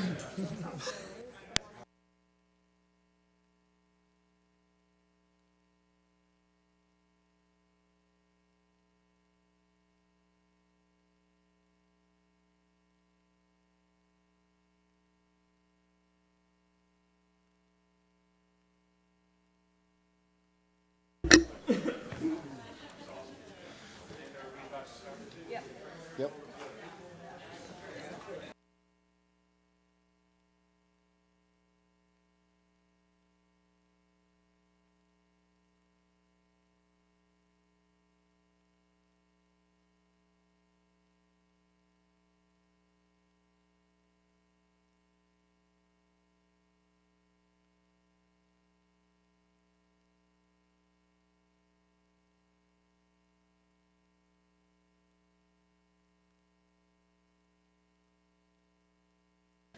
All right, everybody, we're gonna go ahead and get started again.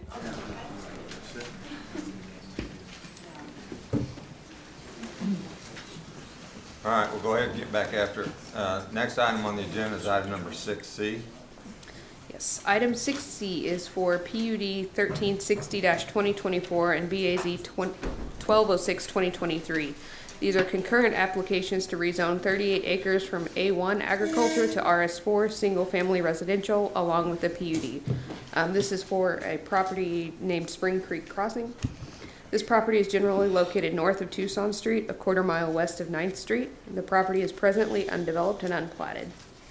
The proposed Spring Creek Crossing development consists of single-family residential homes on individual lots. Maximum number of dwelling units proposed in this development is 145, with a maximum lot size of 50 feet, a minimum lot size of 50 feet by 100 feet or 5,000 square feet. Per the zone RS4 zoning standards, straight zoning up to 214 lots would be permitted. The proposed PUD proposes a minimum of 15% or 5.7 acres of open space in the form of stormwater detention ponds, reserve areas, interconnecting sidewalks and trails, community gardens, and/or parks.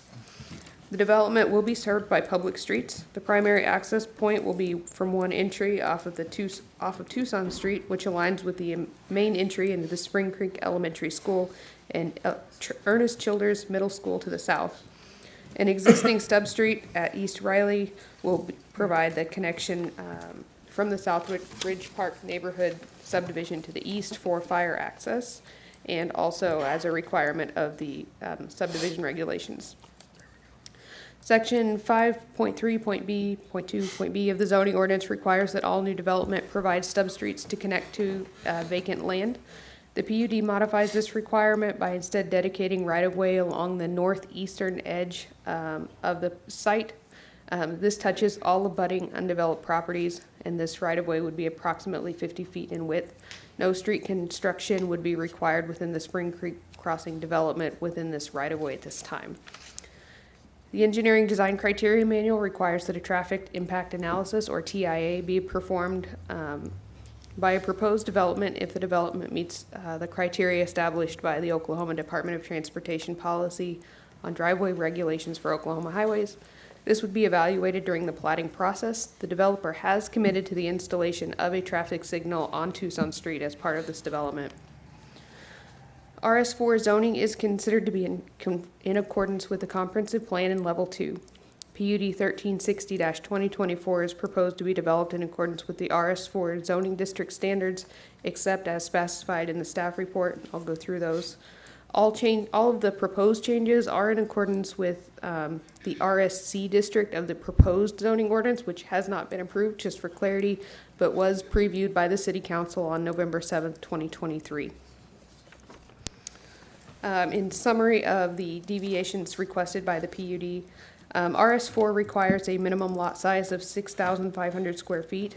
A reduction to 5,000 square feet is requested. Current ordinance requires a minimum street frontage of 55 feet. This is requested to be reduced to 50 feet. The maximum lot coverage is requested to be increased on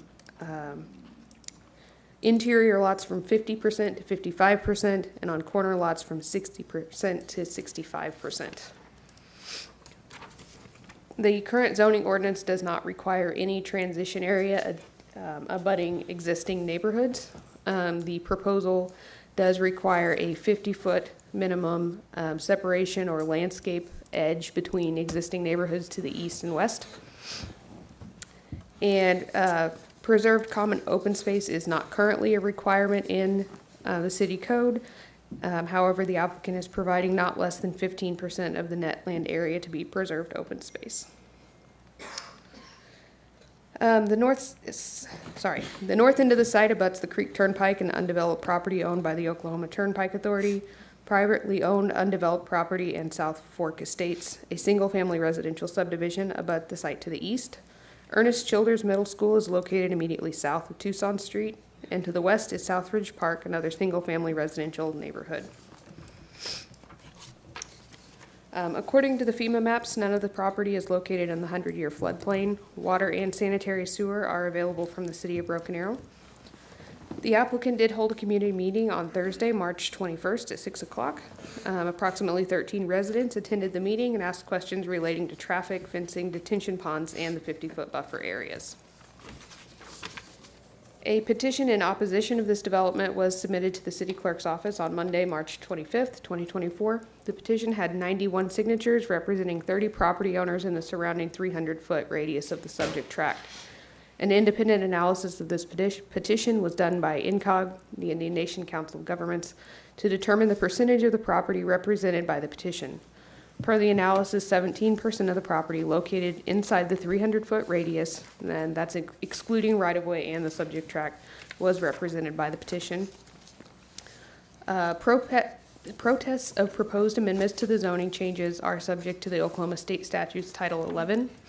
The section that pertains to this states that if a petition represents the owners of 50% of the area of the lots within the 300-foot radius of the exterior boundary, a favorable vote of 3/5 of the governing body, which would be City Council, is required for the proposal to pass.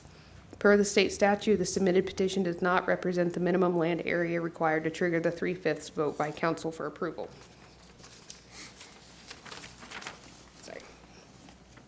All right. So staff's recommendation is based on the comprehensive plan, the location of the property and surrounding land uses. Staff recommends that PUD 1360-2023, 2024, and BAZ 1206-2023 be approved subject to the property being platted. I'll be happy to answer any questions, and I know the applicant is present. All right, thanks, Amanda. Any questions, staff?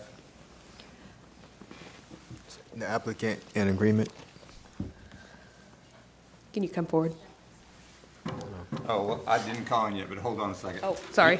I thought you had a question first. So, refresh my memory. In that, they are also willing to put in a stoplight, right? Yes, they have committed in the PUD document to putting in a traffic light at the proposed intersection crossing Tucson. So their proposed main entry to the subdivision aligns with the main drive to the school properties to the south. So that would be the location of the traffic light. Okay. Just for my want to know, how much approximately does a street light cost? Approximately for the, like, how much? I will let Kenny Schwab answer that. He's our assistant city manager, also an engineer who does that a lot more than me.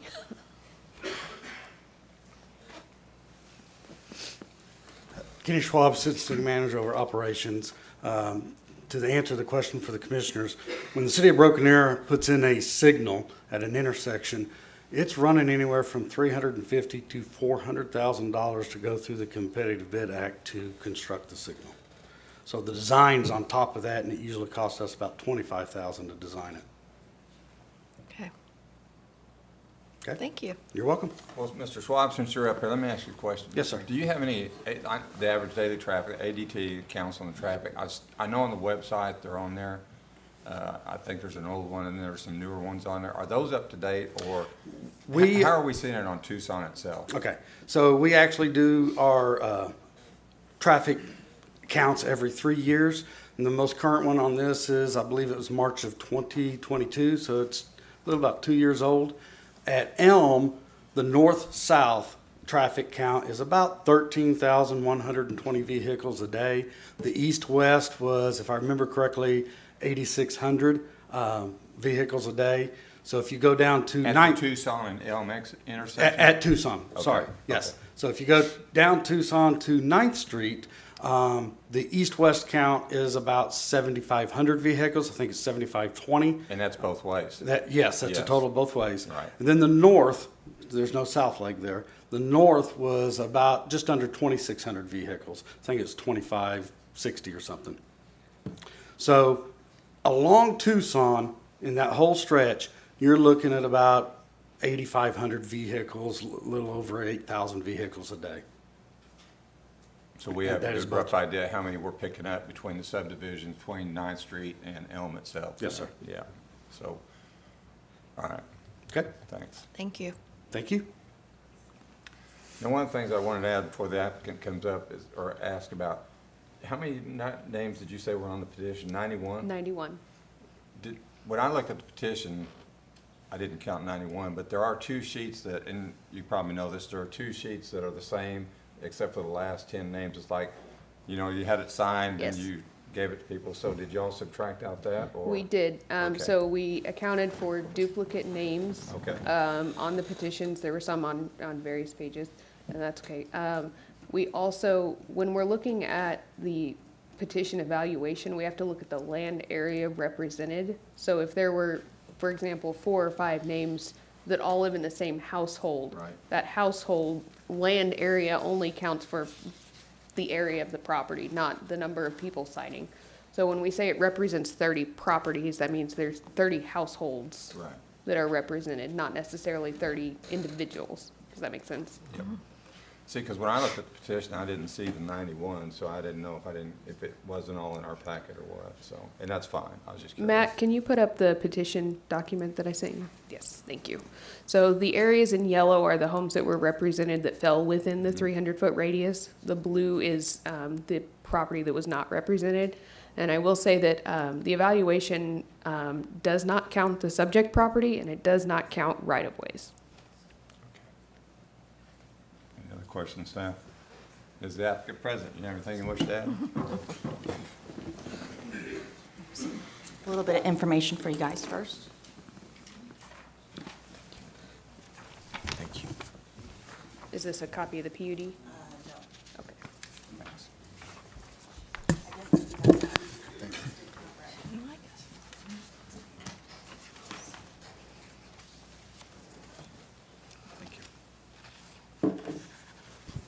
My name is Megan Pasco. I work at Tanner Consulting, 5323 South Lewis Avenue.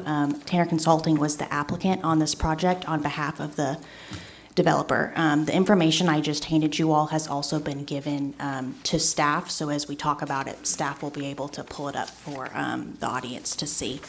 Amanda did a really good job of covering this development. She kind of stole my thunder on everything I was going to talk about, so I'm just going to go quickly over a couple things, and then we'll get to the concerns that we have from the neighbors that are here. So as Amanda talked about, this is an RS4 rezoning application with a PUD. We originally intended to file an application for RSC under the new zoning code. We were hoping to be the first application in, but just due to the timing of that, we decided to pivot and go with a PUD that mimics the development standards proposed in that RSC district. So we are asking for a minimum of 50-foot wide lots. We are also providing a 50-foot buffer on either side of the development on the west and east sides where it abuts adjacent residential uses. While RS4 and RSC would both allow over 200 units on 37 acres, we are restricting the maximum number of lots to 145. There's been a lot of discussion about the maximum number of lots on this property, and I want to be very clear that it is 145 is the max that will be on this property with this PUD. Amanda also covered that this site is in the level 2 of the 2019 Broken Arrow Comprehensive Plan.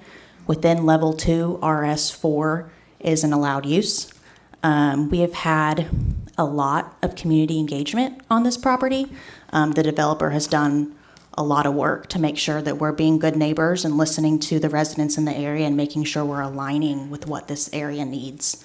Before we filed the application, the developer met with some of the neighbors to talk about their highest concerns for this project. The things we heard the most were providing a buffer on the east and west sides adjacent to the existing residential and the traffic concerns. The developer also met with Broken Arrow Public Schools before the application was filed and to discuss with them what their concerns were about this development, and the school's biggest concern was traffic and a traffic signal. So as part of this PUD, in order to address those concerns, like Amanda said, we will be guaranteeing that the developer will install a traffic signal that is subject to coordination with the city of Broken Arrow and with public schools. But as part of this PUD, the developer will be installing a traffic signal. And the numbers that Mr. Spurgeon mentioned are what are in our budget. I was a little nervous worrying that I had budgeted wrong, but we're good on that. So that is in our budget and we are planning for that.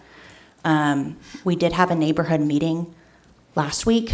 We mailed notice to all the neighbors in the 300-foot radius and had a good turnout. The developer spoke a lot about the housing products and the need in Broken Arrow for different housing types. So there were a lot of information was shared on what kind of homes would be expected to be in this development. I also have with me today a representative from the development group who can talk about homes if you have any questions, and the landowner is here as well that would like to speak now. So I'm going to let Mr. Hillenberg speak as well, and then I'll be here to answer any questions that you all may have or that the neighbors may have. Well, let me ask you a question, Ms. Pasco, before you walk away. The renderings or the pictures we see right now, that was not included in our packet, so it's the first time I've seen it. Is that what the home's going to look like? Yes, these are. Be brick like that? There'll be a mix, and Kyle Richardson from the development group can speak to that. But the masonry is something that is typically an option for home buyers. So you'll see like the base price of these homes, and then home buyers can come in and say, okay, we want full brick or we want partial brick. So there'll be a mix depending on what the home buyers choose to do for their home. Okay, let me ask you a question about the landscape buffer since you're up here. Okay. I know the first PUD went around early last year, I believe it was, and there was talk about the 22-foot buffer or 30-foot buffer, and now we got 50-foot, which is great. Yes. So let me ask you this, I guess the one side I guess it's on the east side, you're gonna have trails going through there? Yes, that's conceptually, yes. Okay, right there.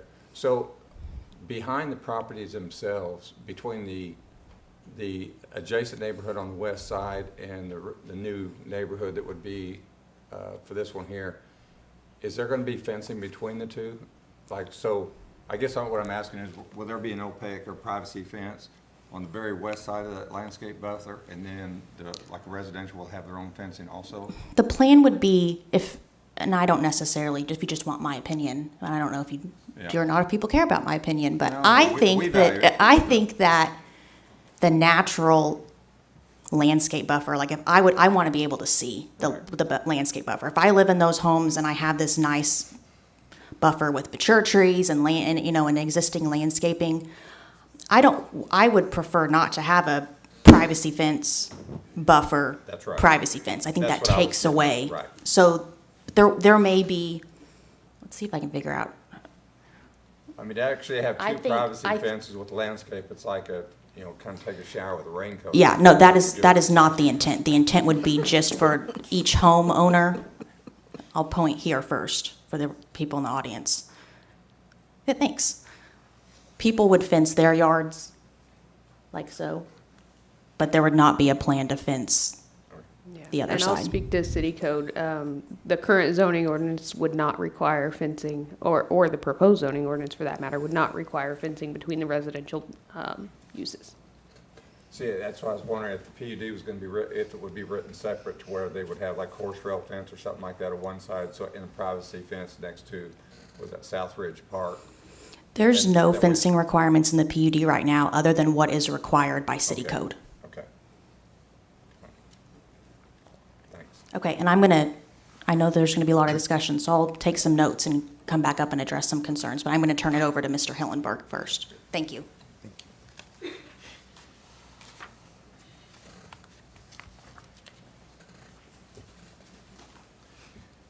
Good evening. My name is Joe Hillenberg, co-owner for the property that's under consideration for development. Some of the things that we listened to and learned from, the previous year as far as with the previous developer. And my sister and I were very reluctant as far as, in the very beginning, to even consider as far as in the development, considering the repercussions and somewhat of a backlash, so to speak, from the last year. What I wanted to speak to that was the biggest differences from last year to this year was just everything from the communication to their approach of this group. They always put their best foot forward, walked the extra mile, anything that was required to do as far as the community outreach on that. And that was very important to us as well as far as part of this consideration. Other things too that have come up as far as, with the safety and all the concerns that are valid concerns with the groups in the neighborhoods. But at the same time, there was a lot of carryover from last year to this year. So one of the things that convinced us was the differences, the worries about the density, the safety, all that. So as they already mentioned, there's a traffic light that's going to be put in. There's part of, things as far as making the streets safer and everything else that's required of that. Another thing too that wasn't mentioned last year, and it's heard through the grapevine sort of thing, was basically, what are these people that are responsible for this development? Last year it was like, well, they're in Arkansas or they're in Texas or outer Mongolia for that matter. But the big thing is a lot of these people are with our community as well. And this developer is also a very strong supporter of this community. So you're going to hear a lot of pushback on this as well, which is understandable. Everybody's got their own opinion. It's going to be akin to the meteor that destroyed the dinosaurs, but at the same time, it was a very important thing for us before we even considered it. So the community meeting has been great. The fact that they reached out to the leaders of the community and at least approach them on that and try to agree at understanding of that as well. So it was important for us to be able to make this statement tonight, and also just make the consideration for that as far as what's being done here to improve. So as of now, that's what I'd like to say. Thank you. Anybody else with the applicant wish to speak? And I will say this, I was going to say this while we go, but after we had our last meeting, I've talked to people different, I've seen different people, I've talked for and against, but on the last item we heard, so I don't that violate the ex parte contact, because this is a separate issue, separate application, so anyway, go ahead. Might tell him how much time he has. Yeah, you have 3 minutes, 47 seconds left. This won't take long. My name is Kyle Richardson. I'm the division president for Roush Coleman Homes for this area. I live at 40111 West Orlando Place in Broken Arrow. I really just wanted to address the question that you had, Chairman, in regards to the brick. What you see on the screen, the elevations that you see, that will be the product that will be built in this community. So the front of the elevation, from what you can see from the street view, will be very consistent. What goes on the sides and the back of home, that is up to the customer and what they choose or what they can afford. In terms of the fencing question, I've had a couple of the residents reach out to me and ask me specifically, hey, what do you plan on doing for fencing? My response to that was, one, we don't really know how much of the buffer is going to restrict us from putting fencing up, what it's going to look like. But I did say these conversations will absolutely continue through this process. And if this gets approved, more than willing to walk along with them and try to find a solution that's best for their community and our community together. So that's all I wanted to say. All right, thanks. Any other questions? I guess we're ready for...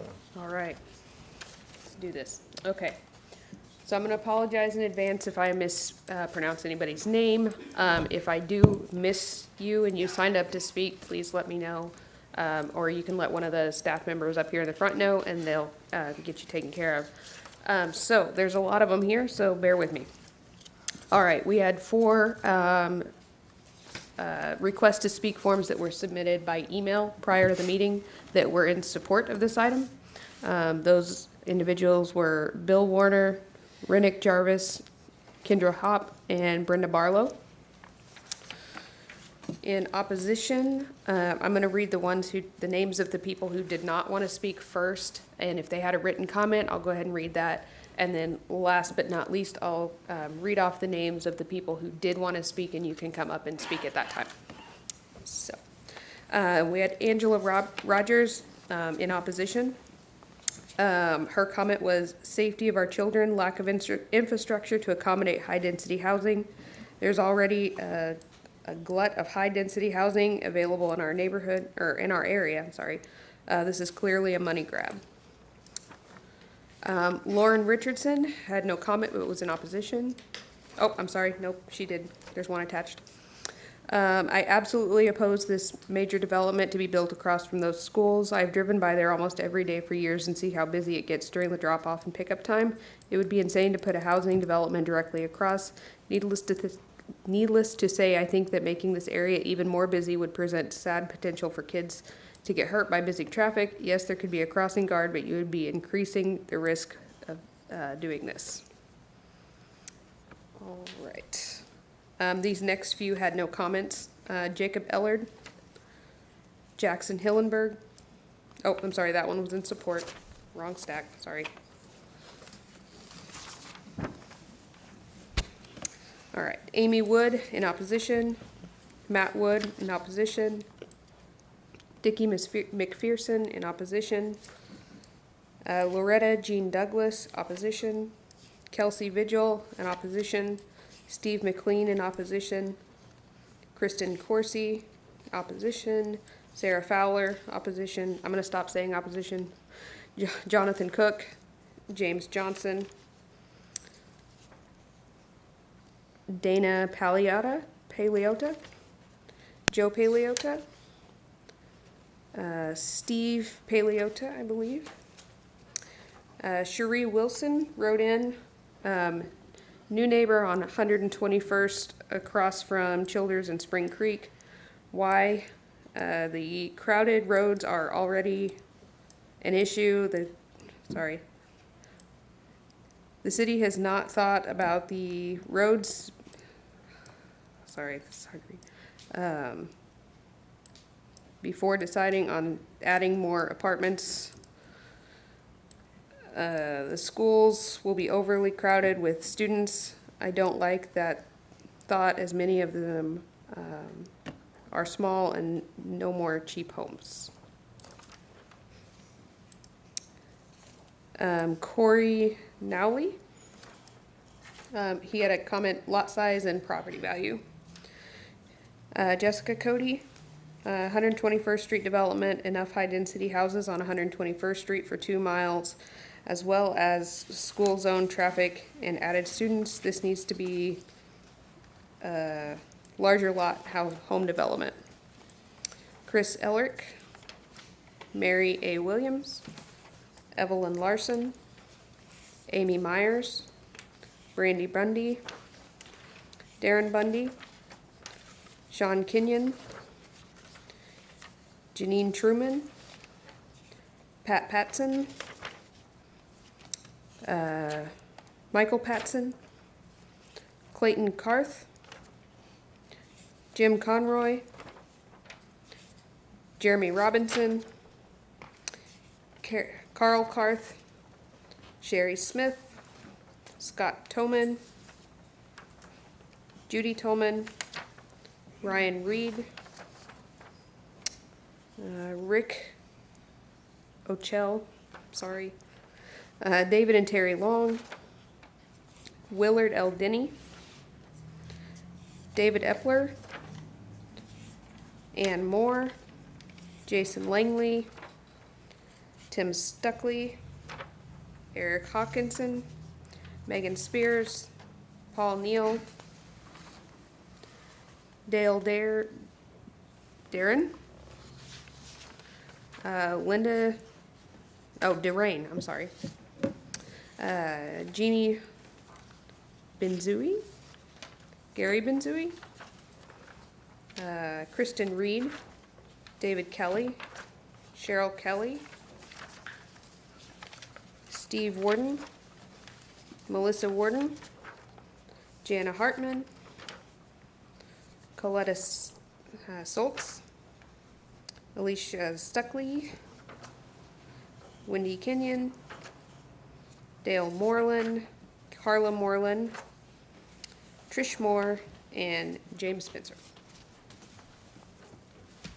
That's all the ones that did not wish to speak. All right, so those are the ones that want to come up and talk? These are the ones that would like to Before you speak. do that, Amanda, I want to ask a question that I was going to ask a minute ago when Mr. Schwab was up here, and I don't know, maybe Jason wants to answer. But I was going to ask about the traffic light. Now, I know what that came up with originally when it came in about the PUD, and then when the strict zoning that we talked about it. The traffic light, is the main reason for that based on the school, the queuing of the school, or is it because the actual subdivision, this one's going in, needs the traffic light? Does that make sense what I'm saying? Absolutely. It's 100% due to the school, the queuing of the traffic, trying to make turns in and out of where the school is. I believe that may be 3rd Street going down to Ray Harold, if I remember correctly. So the traffic capacity of actually Tucson, taking away the intersections, on a street like this, traffic capacity is based on your speed, based on basically the longitudinal slopes, side slopes, and the street width. When you take all that in consideration, this street's probably going to be about 12 to 13,000 vehicles a day per lane in that each direction. So take the school out, you do not have a issue with the street. Put the school in, all bets off, traffic patterns change. Now you've got pedestrians. So we've been working with the school for quite some time on different approaches, really respect to the pedestrians. For those that have lived there, they've noticed, hey, there's a crossing way to the west of the school, then there's a crossing right there at 3rd.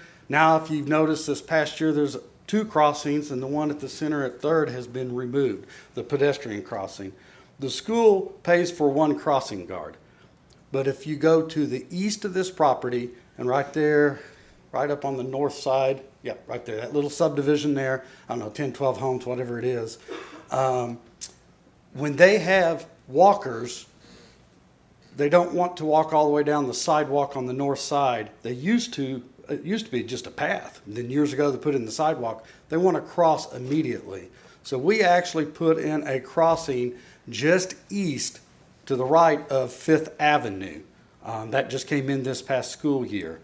We ran all the math on it. There's about 750 feet from the high point, which is right in front of Centennial School, and driving about 40 miles an hour, even though school zone's 25.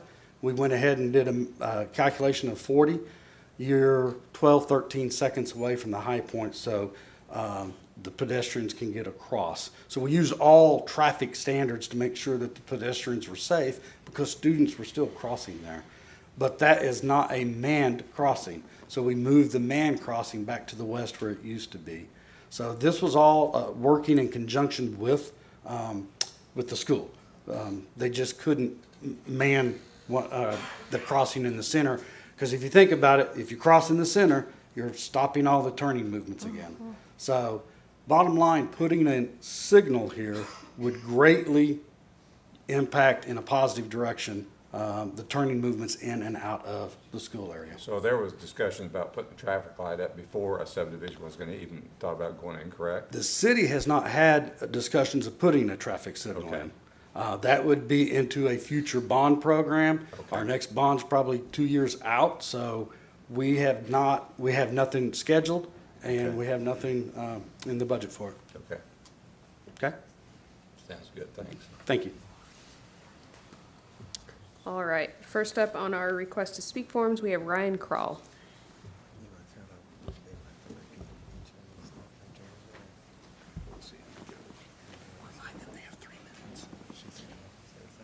I'll remind everybody while he's coming up, we do have 3 minutes to speak. So the lights on the podium will turn from green, yellow to red, and then it will beep when your time is up.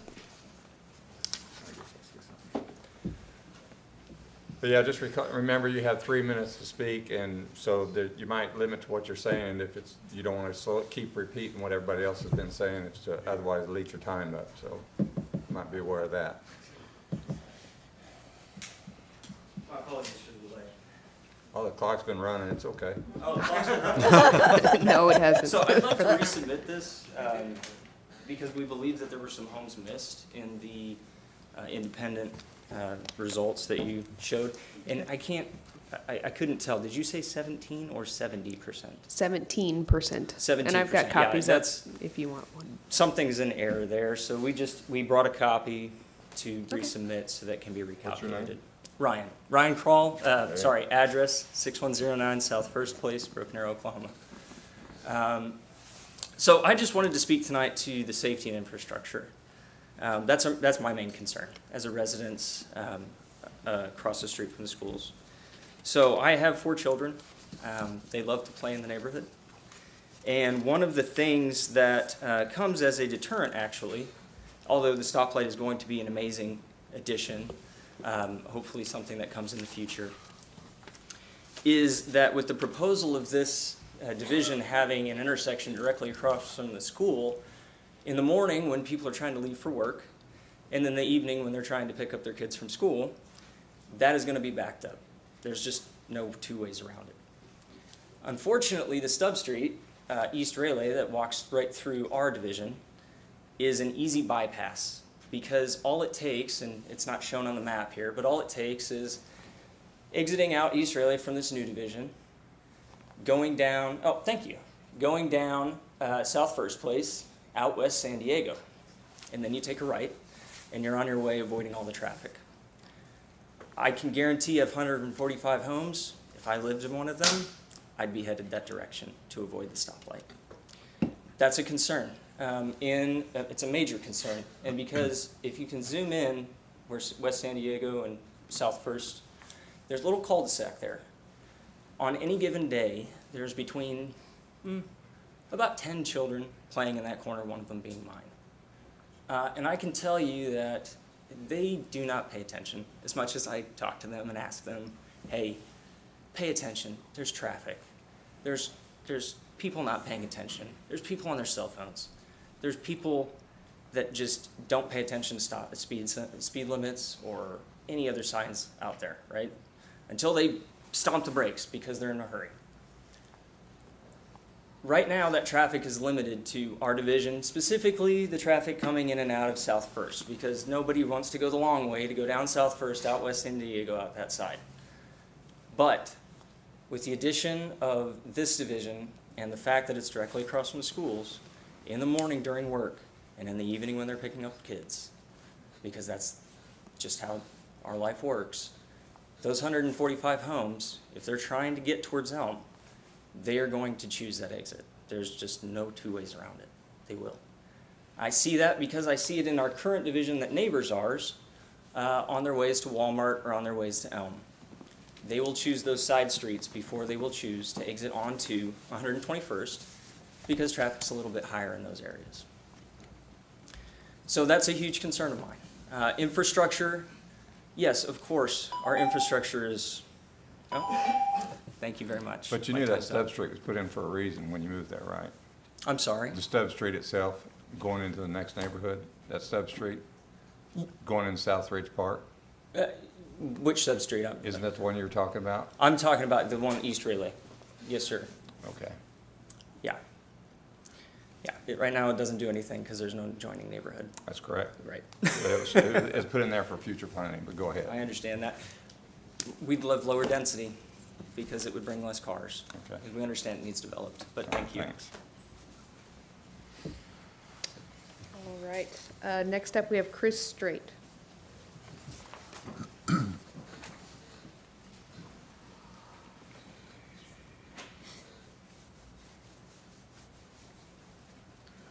Good evening, Council.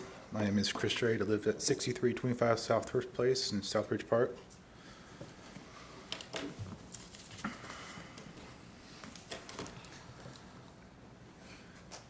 When you look at this piece of land, you can't help but see opportunity. The land has been there for a long time. Over the years, a community has been built around this land. Neighborhood, schools, businesses. Everyone who came to this community did so by choice. They came when the time was right, again, by choice. We recognize that this land will be developed in some way eventually. That is the right of the landowner. The landowner has decided now is the time to develop this land. That is their choice. In the current housing market, building a new home isn't as inexpensive as it was 10 years ago or even 5 years ago. That is unfortunate for someone buying a home or for someone trying to sell land for housing development. The landowner of this land and the companies they have brought in to develop this land say it is not feasible for them to build homes outside of the RS4 zoning code. We've seen 2 previous attempts to develop high-density housing on this land. So the landowner and developer don't want to build anything on this land other than RS4 because there is no money in it for them. Well, perhaps there is money to be made in developing RS3 or RS2 or maybe even RS1, but maybe not just quite as much.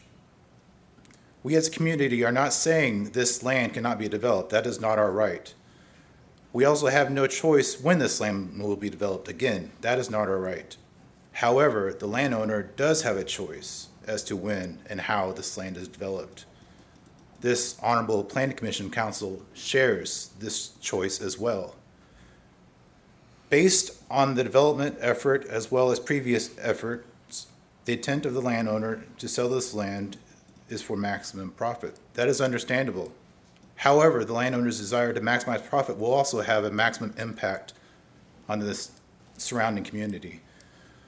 There are issues with capacities in our schools, the traffic along 121st and at all the major intersections, the traffic through the neighborhoods, as well as traffic during school pickup and drop-off. Everyone deserves the opportunity of affordable housing. People who live in Rochelle Coleman homes should feel good about their choice of home ownership. That is certain. Everyone deserves the opportunity of affordable housing.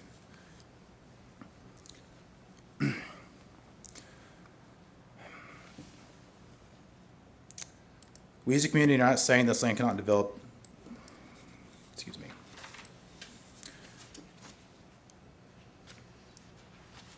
Maybe the landowner should wait a little while longer until the market would allow development other than RS4 or choose an alternative type of development. There is an opportunity to do something great on this land, and we will welcome that opportunity when it comes. Thank you for your time, council. Thank you. All right, next up we have Brian Myers. And after that will be Patty White, if you'd like to prepare. Thanks for the on-deck call. That might speed things up. Brian Myers, 5919 South 13th Place, Broken Arrow.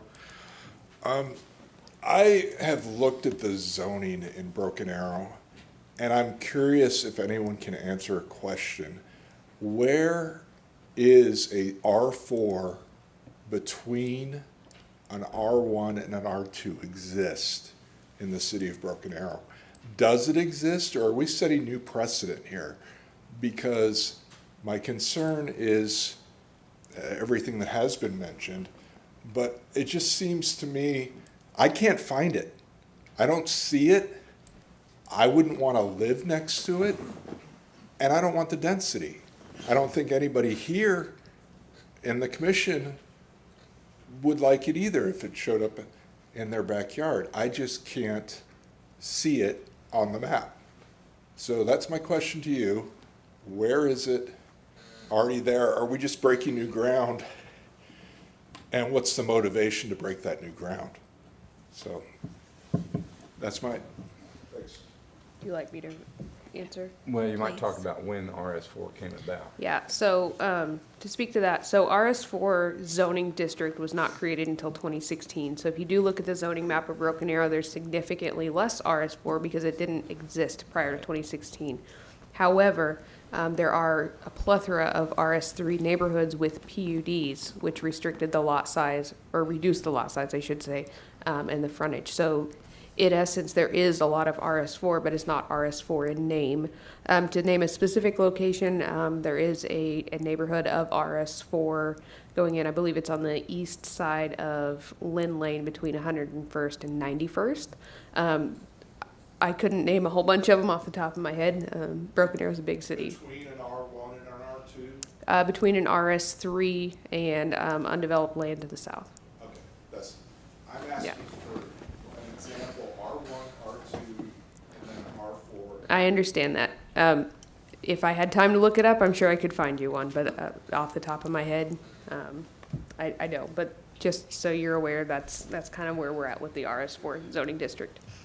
All right, next up is Patty White, and on deck we'll have Dan Haley. Can I turn mine over to Brad Farnsworth, my spot? It's up to the chairman. Is Brad You mean so you want to just give him 3 minutes? His 3 minutes is going to be for yours? Yeah. So That's fine. If you don't have anything else other than her 3 minutes, you can do it. I'm going to speak later. Okay, so you're just giving yours up then? Okay, it's up to you, but otherwise you're welcome to come down and talk. All right, so next up, Dan Haley, and that would put on deck Bill Santee. My name is Dan Haley. I live at 7100 South Fifth Avenue. I've got two major concerns. One has to do with the fact that Tucson, 121st Street, is 2 lanes from the time you leave Elm until you approach the Spring Creek Elementary School, and it returns to 2 lanes once you get past Childers. What is this? I haven't heard any discussion from the city as to the widening of it to 5 lanes such as exist back west of Elm Street. So you don't solve much problem with the light when you don't increase the width of the street. And very often when the weather's bad, the traffic backs up all the way from the entrance into the schools virtually back to Elm Street, which means that if you're not dropping off a kid or picking up a kid, you can't get through there without driving into the ongoing traffic. Secondly, having to do with this crossing that they established on 121st Street, it is outside of the school zone. They didn't move the school zone. They just moved outside the school zone and put this pedestrian across there. And I wish that cars only came over that hill at 40 miles an hour. It's almost impossible to turn out of Saddleback subdivision with cars flying over that hill at 50 miles an hour. And if they come over at 50 miles an hour, I guarantee you they couldn't stop before they got to that school crossing. So my concern, first of all, is does Broken Arrow have any plans to fix 121st Street to go along with this additional traffic they're talking about? Because I was hearing a number like maybe 5,000 more cars per day going down 121st with the addition of this subdivision. Also, I haven't heard anything from the school system saying, hey, we're going to do X to provide for the additional students that would be going to either Spring Creek or Childers or another school being built. Thank you.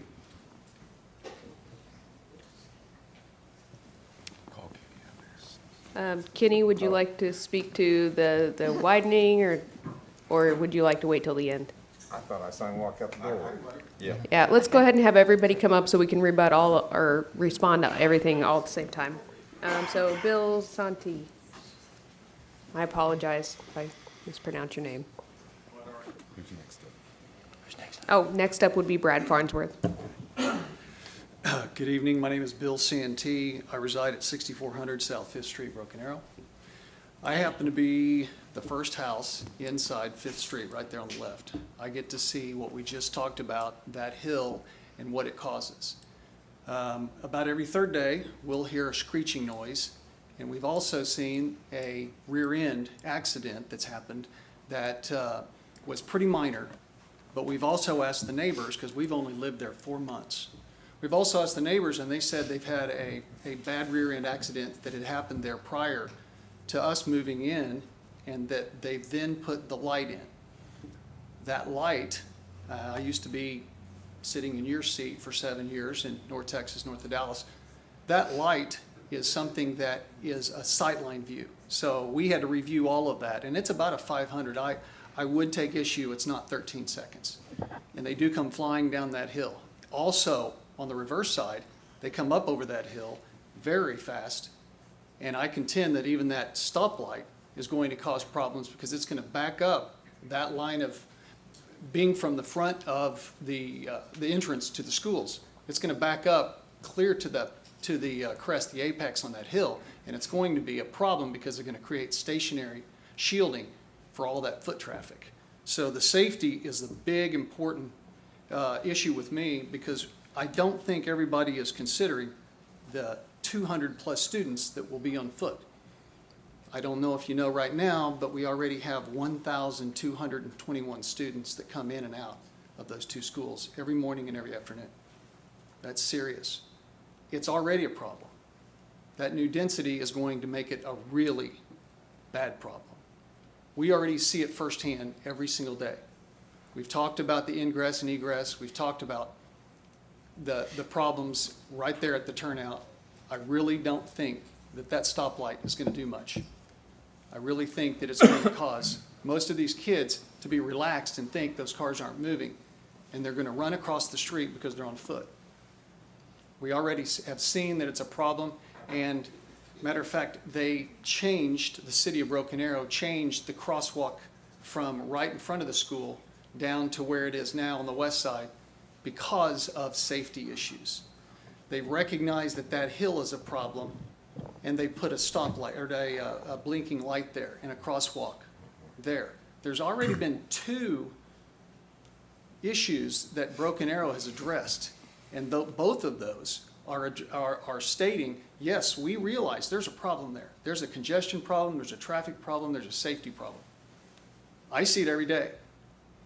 I can tell you that I cringe at the fact of 200 more foot traffic children that are not prone to make great decisions are coming across that corridor. Thank you all. All All right, next up is Mr. Farnsworth, and after that, Michael Moreland.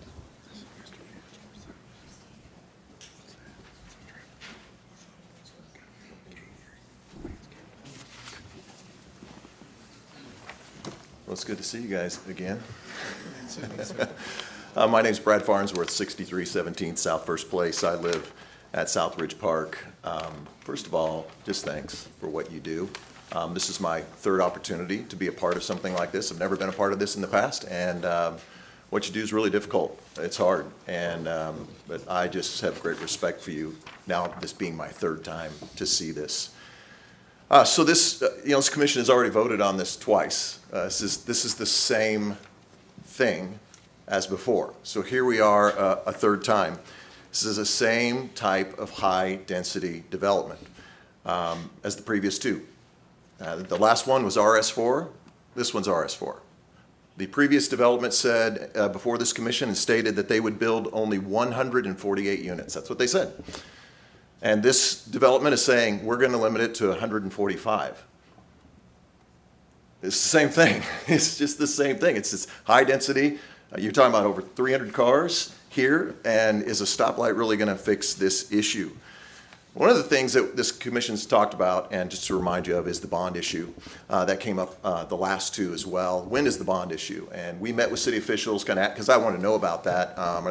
Met with them, asked about, is the road going to be widened, and what's happening there? And they said, well, the next bond issue is 2026. They are going to try to propose that they would put in a turn lane between Elm and Lynn Lane. There's no guarantee it's going to be on the bond issue. There's no guarantee that the voters will approve it. But if they were to approve it, we were told by city officials that this wouldn't even be the priority. There's 8, 10 other projects that would take a priority. This could be another 7 to 10 years. 7 to 10 years before this road is ever widened. That's without any development. That's with all the problems we're already having, that waiting that long. That means that there's going to be no ease on this safety. There's not going to be no infrastructure help. We're talking about 2031 or 2034. Also, you have a sheet there. I just wanted to propose to you to consider, I know that this is allowed in level 2, but I'd like for you to look at some of the language here that it talks about, that I believe that RS4 belongs in level 3, and it's clearly stated in the comprehensive plan right there. I highlighted it for you. It says the primary uses of level 3 are higher density residential uses, which is what this is. The principal uses in this district would be higher density single family detached residential RS4 in level 3, not level 2. This just doesn't fit. It doesn't work. And I just respectfully ask you to consider again denying this request. Thank you. But see, you're reading that, Mr. Farnsworth, to say what you're wanting it to see. If you look at that, it says transitional, and explain the transitional. Transitional is like something way different, like commercial and stuff like that, next to nodes, correct? Yeah, so transitional includes higher density residential and lower intensity commercial. So yes, you are correct. It does say that RS4 is compatible with level 3. However, the comprehensive plan also does say very clearly in that table that it is also allowed in level 2. Correct. So, and this is not really a transitional. It's a residential next to a residential next to another residential. Okay, so the transition that I'm thinking of, the way the comprehensive plan was written, transitional RS4s next to the commercial, like next to a nodal, like next to the intersections, things like that. Well, I make respectfully, I think I disagree with that. That's fine. What it says there, That's is that it's Yeah. clearly saying the principal use Right. is for RS4. And you don't read any RS4 language under level 2. You can look at level 2 and it has no language there for But it. it's So I'm just clear- asking you to It's clearly in the respectfully consider comprehensive plan, it's in the zoning ordinance too, so I understand. that. Thank you, I appreciate that. Thanks. All right, Mr. Moreland, and then up next on deck, we have Heather Branson.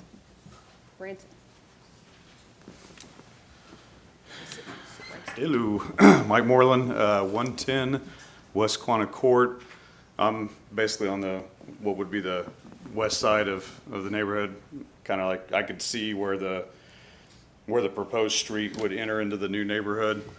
I don't want to restate everything that's kind of really already been said, but I've got a daughter who's in 6th grade at Childers right now, and not really a big fan of the school anymore, just because there's so many students there at Childers. I mean, it's crazy how many.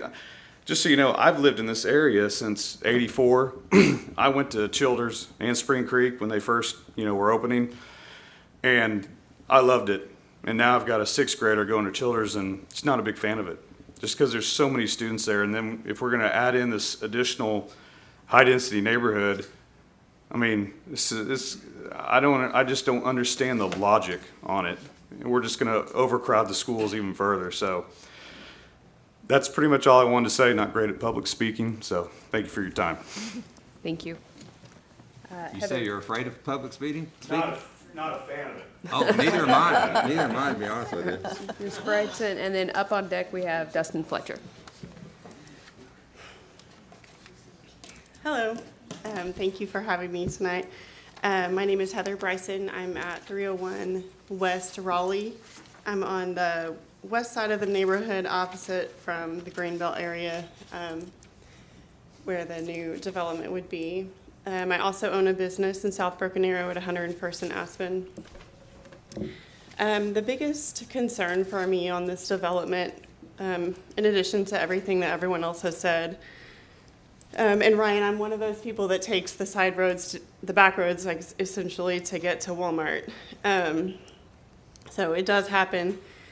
I have 2 boys at Spring Creek. They came to the last meeting, or the first one, and we plan on staying in the area so that they will also go to Childers. I'm also the PTA president for Spring Creek right now, and will be next year as well. So I'm there a lot and can see a lot of what's going on. Both schools are over capacity. That's been stated. I do have the numbers here for you.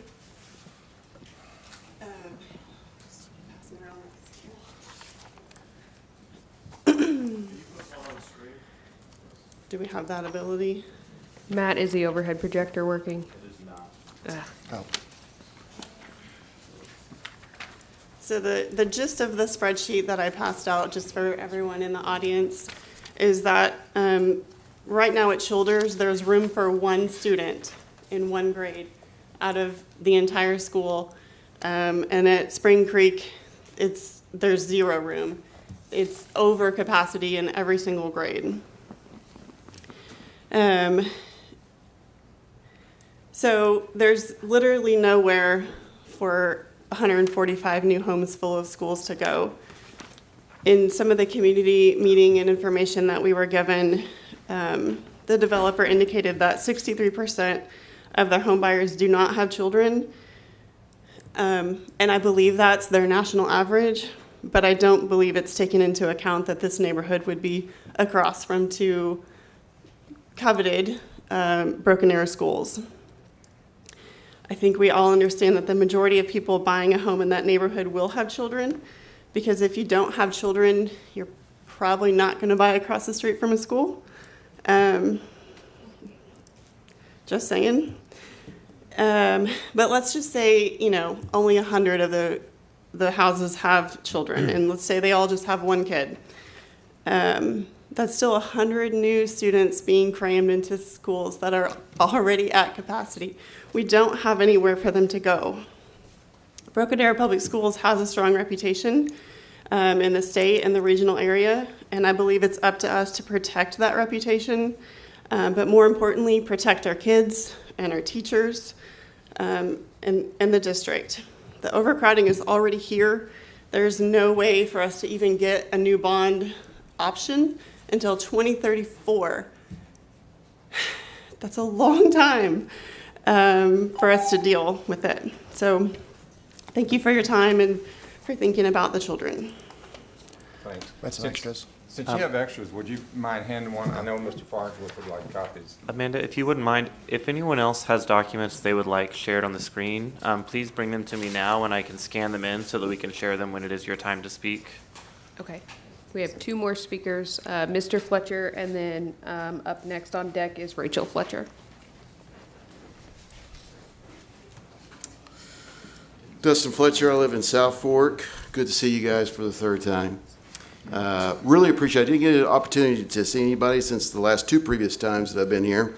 But thank you. You guys, we looked at everybody's arguments, and you guys used great wisdom, and I appreciate that. You referred to the facts of the comprehensive plan. And I love the comprehensive plan because it's a good guidance to the city how to keep it growing and to do the right things.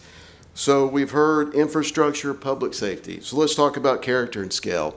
When you look at those proposed houses, that does not fit the character and scale in this area. So it's pretty common sense when you look at that it just doesn't line up. I mean, go to a Mercedes car lot, you don't see a 1995 Geo Tracker on the car lot because they want to stay with their product. When the developer reached out to me, had a great talk, got a lot of respect for him, goes to my church, he's way better than the previous developer. I will give him credit on that. But we had a great talk, and I just told him, your business plan doesn't line up with this area. We've already defeated it 2 different times. Then the news was broken to me that, well, Dustin, actually it does under the new city ordinances, which was alarming to me, because once we did our digging on it, if you could please pull that up on the screen. When you look at it, it says non-compliance. While the ordinance conforms to adopted planning policies, no provision of this ordinance may be challenged merely on the basis of an alleged non-compliance with the Broken Arrow new comprehensive plan or other plan or policy. So what's very unique about this is that when we reached out to our city leaders, nobody knew about it. And being here now for almost 2 hours, maybe 3, comprehensive plan is very important to you guys. And I don't know if you're aware of it, but what all eyes is on this property for the direction of the city of Broken Arrow. And what I mean that by, because under these new ordinances, it is fair game for anything to come in to nearby existing neighborhoods. Fair game. So I kindly ask again, thank God there's a postpone on the new ordinance because we did bring it to the attention of our city leaders. I want to thank the city leaders for doing that because they are looking at it. But this is a defining moment for Broken Arrow right now because we can't use the comprehensive plan no more to come up here and have great debates. I appreciate Joe Hillenberg. Man, I got a lot of respect for that family. Been around for a long time. It's impressive that they've owned this since the 30s. So please, again, use your great wisdom tonight. And thank you, guys. That was 5 seconds. You appreciate that.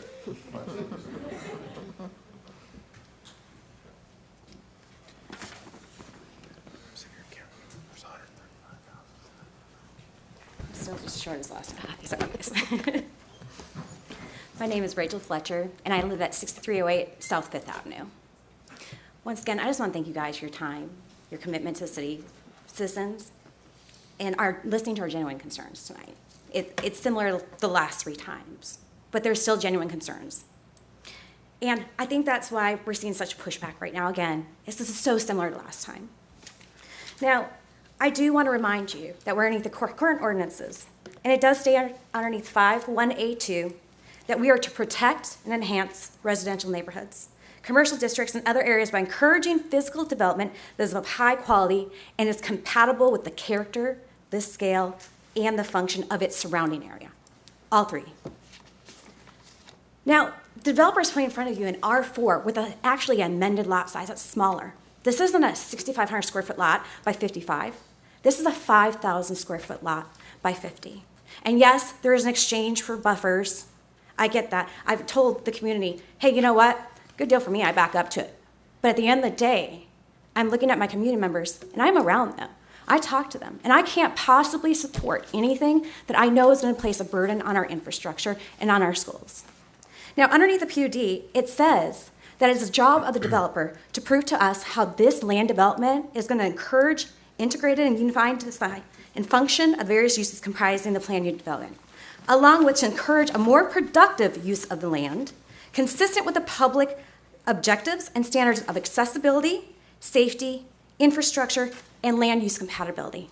You've heard about the safety, you've heard about the infrastructure, and you've heard about the schools. I have 3 children who attend Spring Creek, and I can tell you they are over capacity, not to mention we just lost our pre-K center, and we will be absorbing at least 1 class of pre-K students. So we're already going up. We have a whole nother classroom that needs to be provided. And that's great. I'm all for that because I do think it is better for the parents in the area and the teachers whose school will be converted over to daycare. But for us, I'm looking at bodies. I'm looking at how density matters in this situation because it is going to place a burden on our infrastructure and on our school. Thank you again for your time.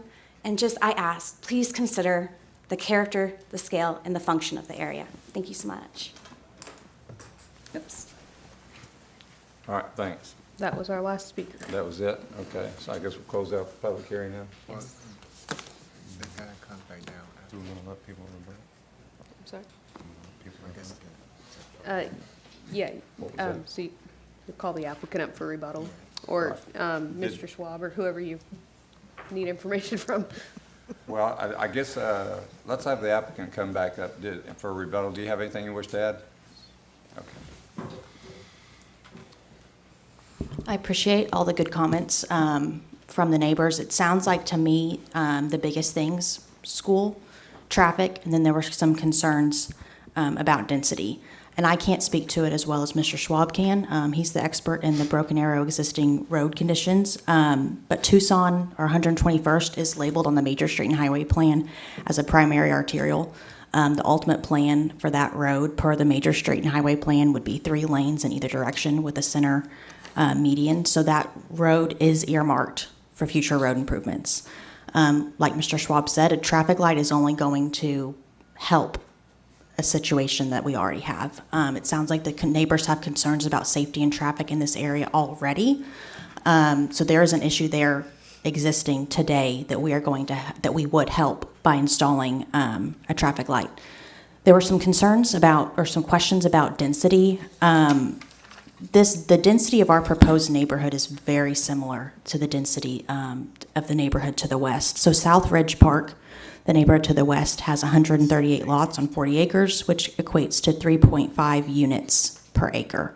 Our proposed site plan has 131 lots, which is 3.4 units per acre. If we were to actually build the 145, it would be 3.8. So we're going to be between 3.8 units per acre and 3.4, right where South Ridge Park is. So I'm not sure that the concerns about density and matching the character of the existing neighborhood are valid, because we are right in line with the existing density of the neighborhood to the west. I'm going to have Mr. Richardson with Roush Coleman come to speak about some of the actual home development and the discussions that they have had with the school as well, unless there's any other questions for me at this time. Not right now. Okay, thank you. Unless you have any for the applicant. I just wanted to address a few things. This slide was shared with you on the customer demographics. This is not specific to Broken Arrow, but this is data that we surveyed from 2023 and every customer that bought a home in this particular area for Roush Coleman. And a majority of our buyers are going to be either first-time families, first-time purchasers, or downsizing buyers, so that 55-plus community. And so one thing that you'll notice, and that was really surprising to us as well, is 63% of our buyer demographic does not have kids. They have not started their families yet, or they're at that age where they no longer have children in the house. And then 21% of our buyers only have one child in the house. So I do think that that is something to consider when we're talking about capacity that is unique to what we do. So one other thing I just wanted to share. So the school conversation we knew was definitely a sensitive conversation. So we did reach out to the school again this week just to get a better understanding of what capacity meant. And I think it got taken a little bit out of context from what I heard, but the response I got was Broken Arrow Public Schools boast a very favorable teacher-to-student ratio across the district. Our goal is to try our best to maintain that. However, our capacities are at or above the thresholds to accept any transfer students. So it's my understanding that what the capacity is for is whether they allow transfer students or do not allow transfer students. I'm not speaking for them to say that that's what that means, but that's kind of how I understood it whenever I received that response. So last thing I'll add is this is a long-term project. It's going to take, on average in Broken Arrow, roughly 2 years for us to do the design, the engineering, and the actual development of the community. By the time we go vertical, I'm assuming we'll probably do this in 2 phases. It'll be 2029 before this development is complete. So there'll be a lot of time not only to work with the schools, work with the city, work with the neighbors, and just make sure that we're doing it the right way. That's all I have. Thank you. All right, thanks. I appreciate everyone's time tonight, and I just want to remind you all and remind the neighbors that ultimately this is a land use decision, and we have shown that with staff agreement that our proposal is in accordance with the 2019 Broken Arrow Comprehensive Plan and does meet the necessary qualifications for that. So I appreciate your time and hope you take all that into consideration. But remember, at this point in the game, this is ultimately a land use decision. Thank you. Thanks. All right, so I had sent an email that I was wondering if y'all could pull up. Did you get that email where I got the bullets? I wanted to bring up a couple items. I think one or both of them I actually shared with y'all the last time, but I think there's some other people in here now, so I might as well share it again. Do y'all have that? It would be Mackenzie? the links in the email. There's a link in an email there. Okay, well, you had the one right there. If you go down the school boundaries, I know I covered this last time, but let's just look at the elementary schools, the PDF file right there. So we're talking about this development of 38 acres, I believe is what it is. When you look at I'm sorry, that's the wrong one. Let's see. That's cool. Go back one. It should be, let's see. Yeah, hit the elementary schools.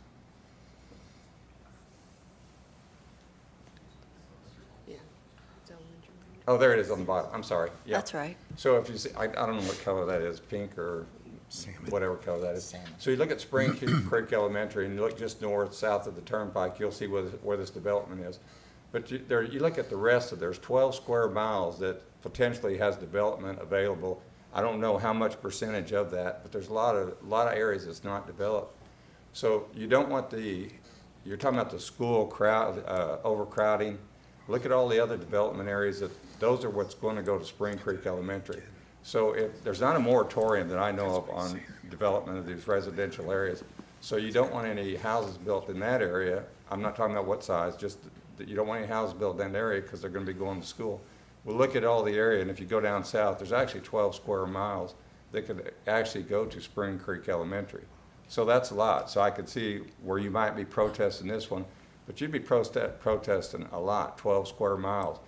And the kids that would be living across the street, I understand there was a safety issue, kids crossing the street. Those kids could actually walk to the school possibly, right? But all the others would bring in, developed anywhere 1 mile, 2 miles away, they're going to be driven in. So there's a lot more traffic coming your way. So it's just not that 140 acres. So if you're really adamant you don't want that 40 acres, 38 acres developed, you don't want any of the rest of that developed. And now if you could go backspace and then pull up the Childers Middle School, that actually is right there. And if you go down, it's blue, I believe. That one I remember. That has like 31, or about maybe 28, 29 square miles. All that is going to Childers Middle School. It's the same thing. You're picking out the 38 acres. Look at all the other acreage around there. 30 square miles. That's a lot of development out there that could happen. So I just want to show you. And then I had another link in the other email, if you could bring that up. Talk about stealing thunder. Ms. Pascal, you stole my thunder on this one. I was going to show it to him, but I'm going to show it anyway. So I don't think that. Was that the one that came up that I sent you? Okay, well, if you go to Tulsa County Plats, that would be the one. Oh, yeah, it's The right there. second link from the bottom. Second from the bottom. Second from the bottom. Oh, man, y'all's quick. Yeah, if you tag on that one. That's fine. And then Says if you IT. look at the plat for South Ridge Park, you can just type in South Ridge. Right there. Now, I just wanted to show you what she was talking about, I agree with. If you look at it, there's 7 blocks in here, and it adds up to 138 homes. And that's where a lot of you live in that area. I know on the west side, or the east side, a lot of you live right there. That's what you have right now, and there's 100, and it's about 1320 by 1320 size. And that's really about the same size as the one we're talking about tonight, Spring Creek Crossing or whatever. Very similar size. The other one's gonna have, I think, 3 wet pond detention sites, and it's gonna be cut off in the corner. So really, even though it might be more dense to you, it's the same amount of homes, probably 138 versus 145. So it's roughly the same thing. I just want to show you, and that's what she was saying a while ago. So that's where the numbers come from. There's 138 lots in South Ridge Park. Now, one of the things I don't know how to say this really without, hopefully I say it right. You got kids living in a neighborhood, I understand about the overcrowding, but sooner or later those kids are gonna graduate to another school, the middle school, then they're gonna go on to what, the freshman academy or whatever they're going to. I'm not sure what that is exactly. Right. Freshman. That's right. Is that right? Yeah. Okay, sounds right. Well, anyway, so then you have the kids are not out of the house, but they're no longer going to those schools. So wouldn't it make sense that maybe the next neighborhood's gonna replace those kids? They're gonna be going to school? Unless you move out, like somebody said they would move out, or maybe move to where they would go to another school location. And then maybe somebody else will move in with young kids. But that's what I sit there and think about too, is the kids actually leave, go to another schools, and then maybe people in the new addition would have kids that would take their place. Maybe I didn't say that right, but, It makes sense. okay. Anyway, I wanted to present that to you. I'm not gonna go through the long list of stuff that I had last time, but unless I get to take a break here, I'll let y'all talk about it a little bit. I had some other items too. But I just want to make sure that you're aware of you got to look at the overall big picture of it. I have a question. It's currently AG1, correct? The zone? I'm sorry, yeah. A1. Or A1. Sorry. Agriculture, yes. So could I have a pig farm there? Yes, I could have a chicken farm there? yes. Okay. Is there anything that would stop me from being able to do that? Do I have to apply for any special permits or anything before the city? Or could I just buy it and start bringing in the animals? As long as you met the city regulations, no. Okay. So there's a lot of things, and I'm just going to share this with everybody. There's a lot of things that we all have to consider here, and sometimes it's difficult with things like this. Understand what the community's concern is, right? But at the same time, do you punish the owner of the property because the school didn't prepare for the growth, or the growth has accelerated faster than the school district was able to prepare for, right? Rhetorical question, but how many of you have been to the school board meeting or talked to the school board president regarding these concerns, right? So maybe you have, maybe you haven't, but it's almost like the school district's issue is now the city's problem to decide whether or not a homeowner can do what he wants, or a property owner can do what he wants with his property, right? So those are concerns. So you kind of go back and forth. I can't speak for any of the other commissioners, but you go back and forth on the issue, and all of it has merit, right? Every single statement. Some of you would be mad if I bought that and I started having a pig farm, and then you got pigs rooting around right behind your house. So, but as it's zoned currently, that's exactly what could happen. So I just wanted to point that out, that this is never an easy decision sitting here, as each one is on its own merits. So I just wanted to share that.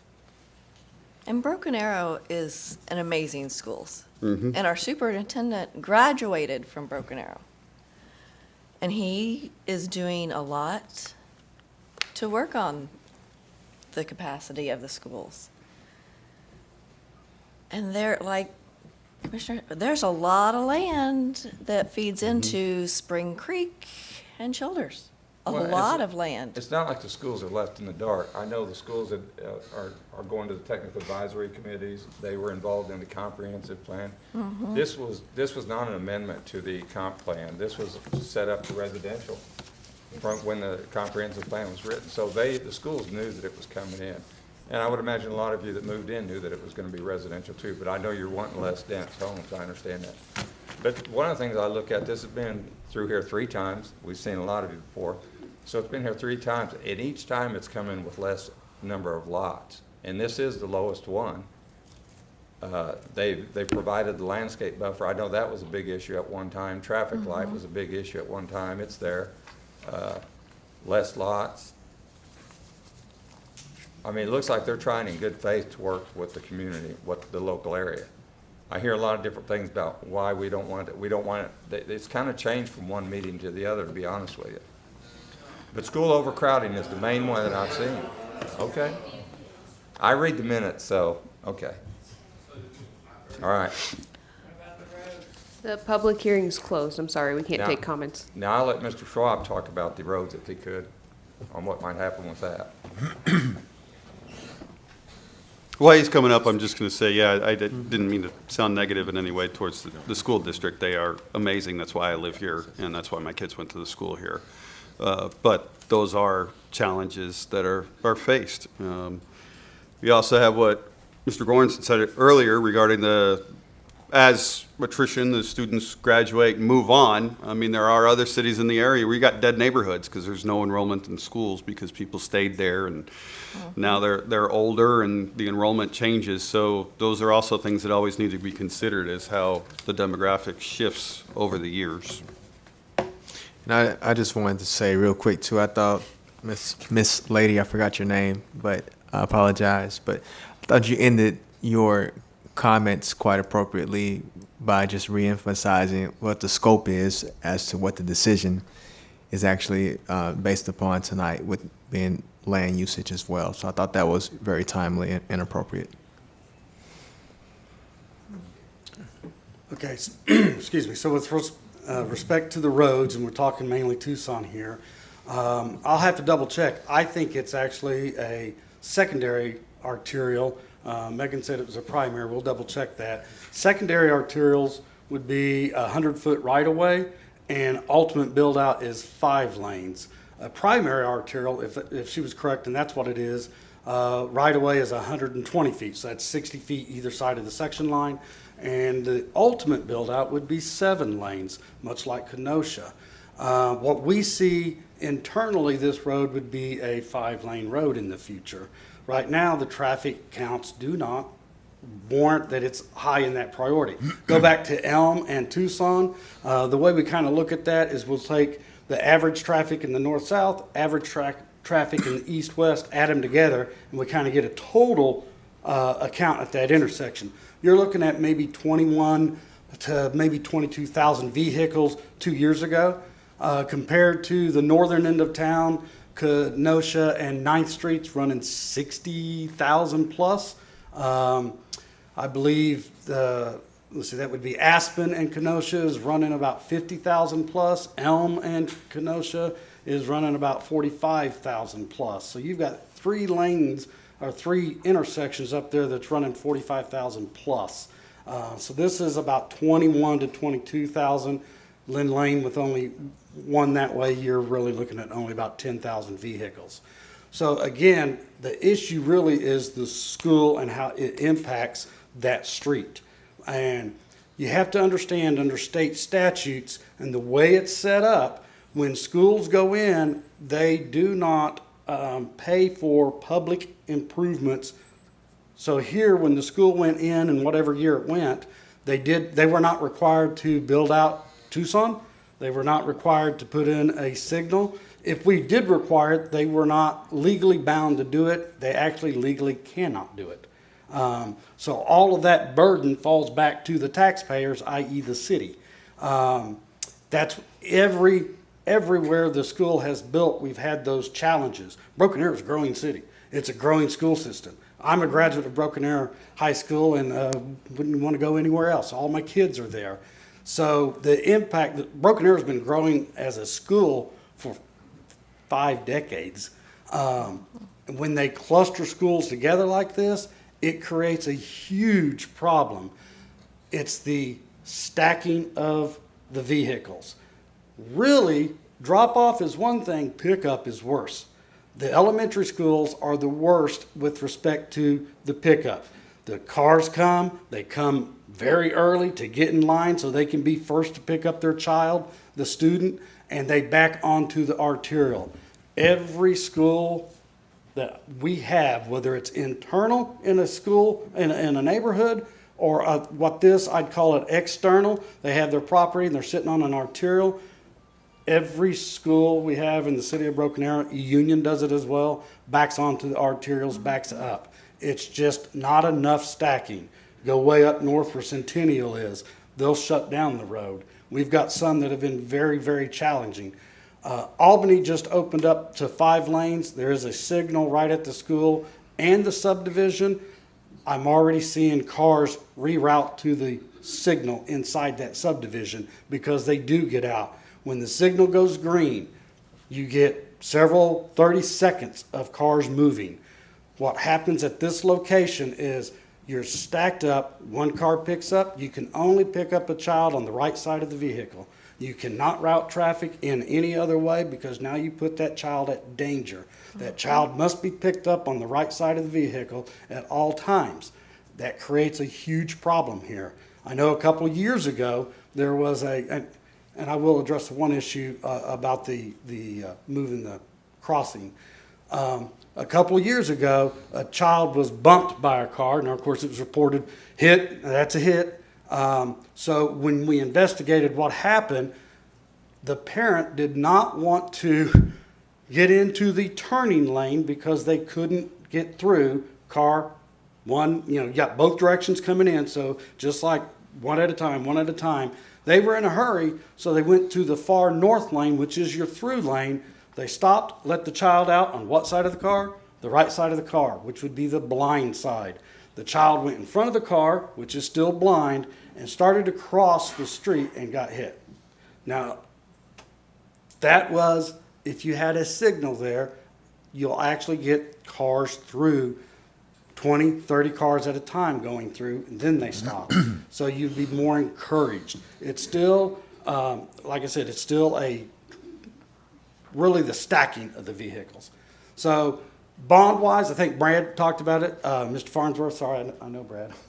Mr. Farnsworth talked about, he's correct.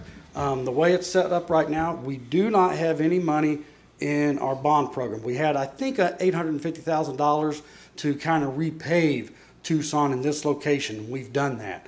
We actually took it on ourselves this past summer to go build the right turn lane. So if you're, give my directions here, if you're eastbound on Tucson and you hit the school property, so that would be the Spring Creek Elementary on the very far west side, cars would stack up. They would stack up on grass. They would stack up just backing everything up. What we decided to do was to build the turn lane across the school property just as far as we could to try to get that traffic off the through lane. Gentleman talked about they blocking and they can't get through. He's right, because they're stacking all the way down 3rd, they're turning and they're stacking all the way down Tucson. And it's really in the afternoon to pick up. That's when that's happening. I think the morning is a little bit different, still bad, but the afternoon is actually worse. So we built that turn lane. We moved that siren right there at our cost. We built the turn lane at our cost. We built a drainage structure, extended it at our cost to try to get the traffic off, which is only there for less than an hour. Out of 24 hours, it's only there for less than an hour. But that's the cost. To build out the entire way, 5 lanes, is probably close to $5 to $6 million of construction. And we did tell the contingent of the residents that did meet with us last week, our standard way of doing this is about 4 to 5 years.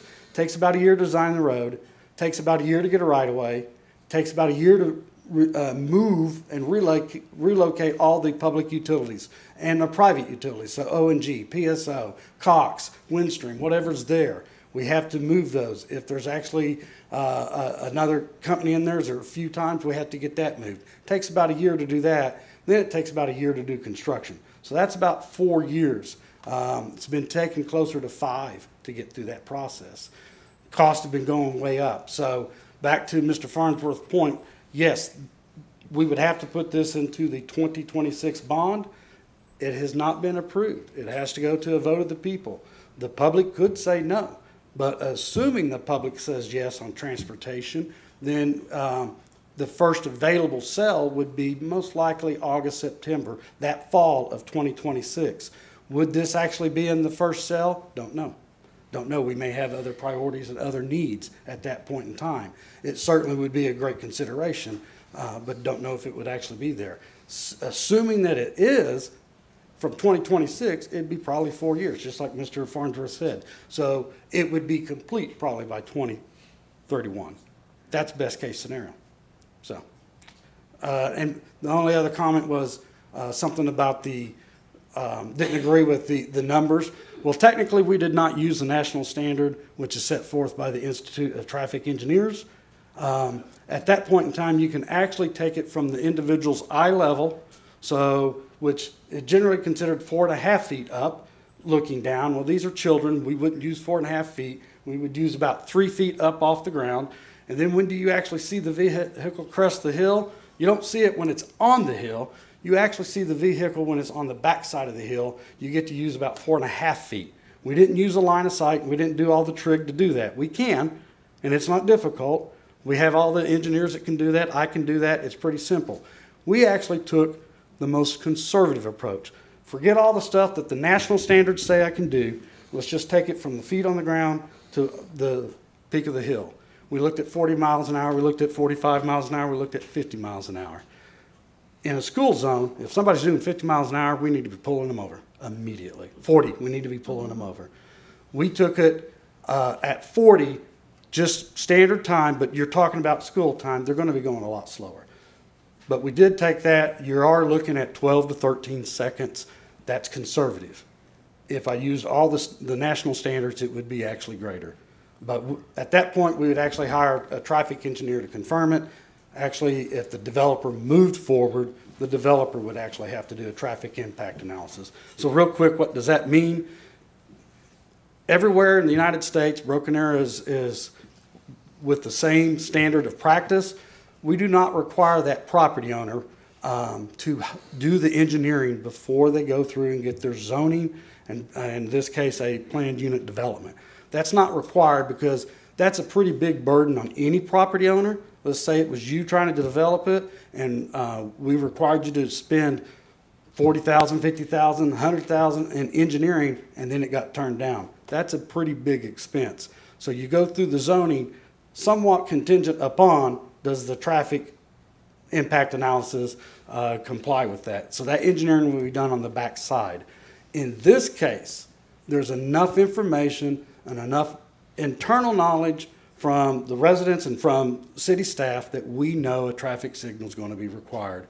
The Manual of Uniform Traffic Control Devices, they set forth 9 warrants for a determination of intersections.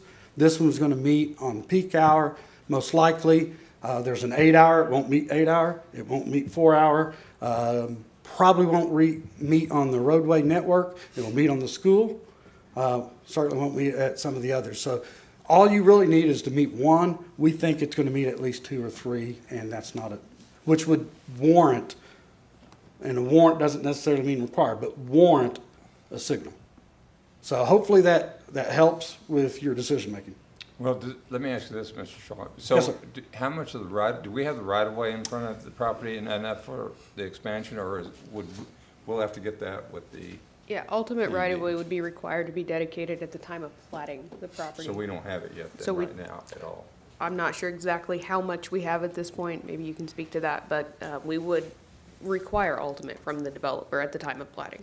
I have not checked it, but on this stretch from basically, you can see on the right-hand side, 177th, so that's Lynn Lane, going all the way back to Elm, To my knowledge, I believe there's only 2 properties that we don't have. So when we normally go through a roadway design, it takes me a year to get right away. Here, I think I have all but 2, so that's a huge positive. If and when this property develops, whether it's now or in the future, in the near future, as Amanda said, they would have to dedicate that right away, so that would leave me just 1 property owner, to my knowledge. So we would get the traffic light in the right of way that we need? Yes. Yeah, if it's approved. If it were approved, yes, sir. Okay? Thank you. One last thing, I know that with a stub street on Raleigh going into the Ridge, what is it, Ridge South Park, I guess, right there. I know there was a question about the people cutting through there. Would we, I know the council did approve of an emergency gate, like a Ventry edition off right across at county line right there. Would that be something the council would probably be willing to put in here also, I guess? I don't promote that myself. No, I can speak to 2 things there. I can't speak to what the council would and wouldn't do with respect to that. I should ask what's your recommendation? I know from staff's perspective. There we go. We would not recommend putting a gate in there. What you have to do is, from staff's perspective, is take a look at 2 in the morning, a motorcycle going through. Yeah, they call them crash gates, but you're looking at a vehicle, not a motorcycle. That is a concern at any point in time. Staff is not in favor of closing off our streets of that nature. A park is a little bit different because that's an emergency access. We do have a few of those. When we met with some of the homeowners in here, there is a traffic calming program that we have, a calming device program. You might see them road humps, street humps.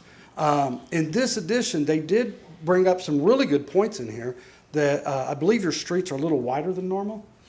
Normally, a residential street's 26 feet wide. I think these may be actually a little bit wider, which if they're a little wider, what do? That encourages higher speeds. So we can go through that traffic calming policy regardless of whether it develops or not. If the homeowners want to take a look at that, the city is more than willing to look at that with them. And I know we have other ones besides speed humps. You got the islands, the Right. landscape islands, things like that, so. With respect to the policy, I don't believe that they're going to meet the threshold. We have a minimum threshold of like 500 vehicles a day, but we would actually, we put the counters on and we take a look at that. Looks at your speed, takes a look at quite a bit of stuff. Even if it didn't meet, as in current situation, even if it didn't meet, the council still has the authority to say, you know what, it makes good sense to put it here. So we would be more than willing to walk through that with them. Well, let me ask you one more question since you're up here, and y'all might not be interested in it, but I'm just curious. Has the city ever looked at, like, the queuing or the ADT coming out of neighborhoods? Like, it's not like they come out all at the same time. They come, or going in, it's like through the 2-hour period. Do we ever look at that? The city of Broken Arrow ever look into that? When it comes out of the neighborhood, we really don't look at it unless it was required at the development to do a traffic impact analysis. That's kind of a part of what they do. They determine how many vehicles, how many trips are generated, and what time are they coming out, and then you can figure out the queuing that way. Okay. Okay. Right, thank you. Appreciate it. Staff have anything else? No, I just, you asked the question about the gate. The subdivision regulations do specifically say, gates or any control devices shall be allowed only on private streets, and private streets shall only be permitted in a PUD subdivision. So this is a PUD, but they are not proposing private streets, so a gate would not be permitted. Except if it went to the council, they could put one in, which is what they did at the Timber Ridge site. Possibly. Staff still wouldn't recommend it because that secondary access point is going to be required for fire access. Without that secondary access, they'd have to put another street or intersection out onto Tucson in order to meet the fire requirements, which I don't think anybody wants. And to answer, just to let you know, Ryan, about the Stub Street, the tie-in, on when I mentioned the future development, I think it's, 30 housing addition with 30 or more lots? 30 or more lots has to have a secondary point of access. And we do in our zoning ordinance and our subdivision regulations require stub streets to vacant property, which is why you have a stub street in the existing neighborhood to the vacant property. So that stub street was put in purposely at the time of the development of the existing neighborhood for the purpose of connecting to a future development. Just like this proposed subdivision has right-of-way and access to the north to abut that vacant property. All right, thanks. Any other discussion? Questions, staff? Could we hear staff recommendations again? Staff's recommendation was, based on the comprehensive plan, location of the property and surrounding land uses, the recommendation would be to approve subject to the property being platted.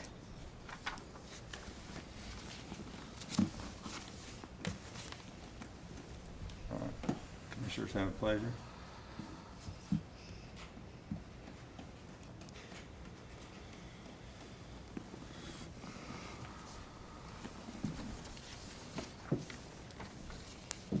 Well, I'll make a motion to approve staff recommendations. Second. A motion second for approval. I have roll call vote.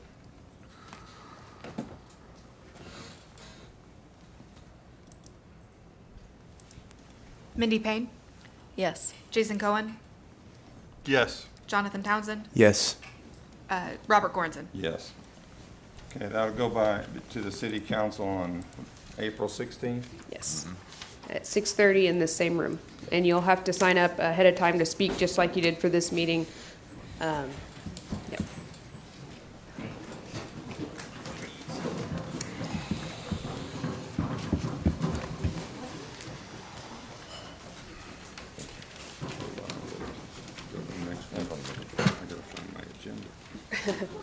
Yeah, I lost my agenda in the. Never mind.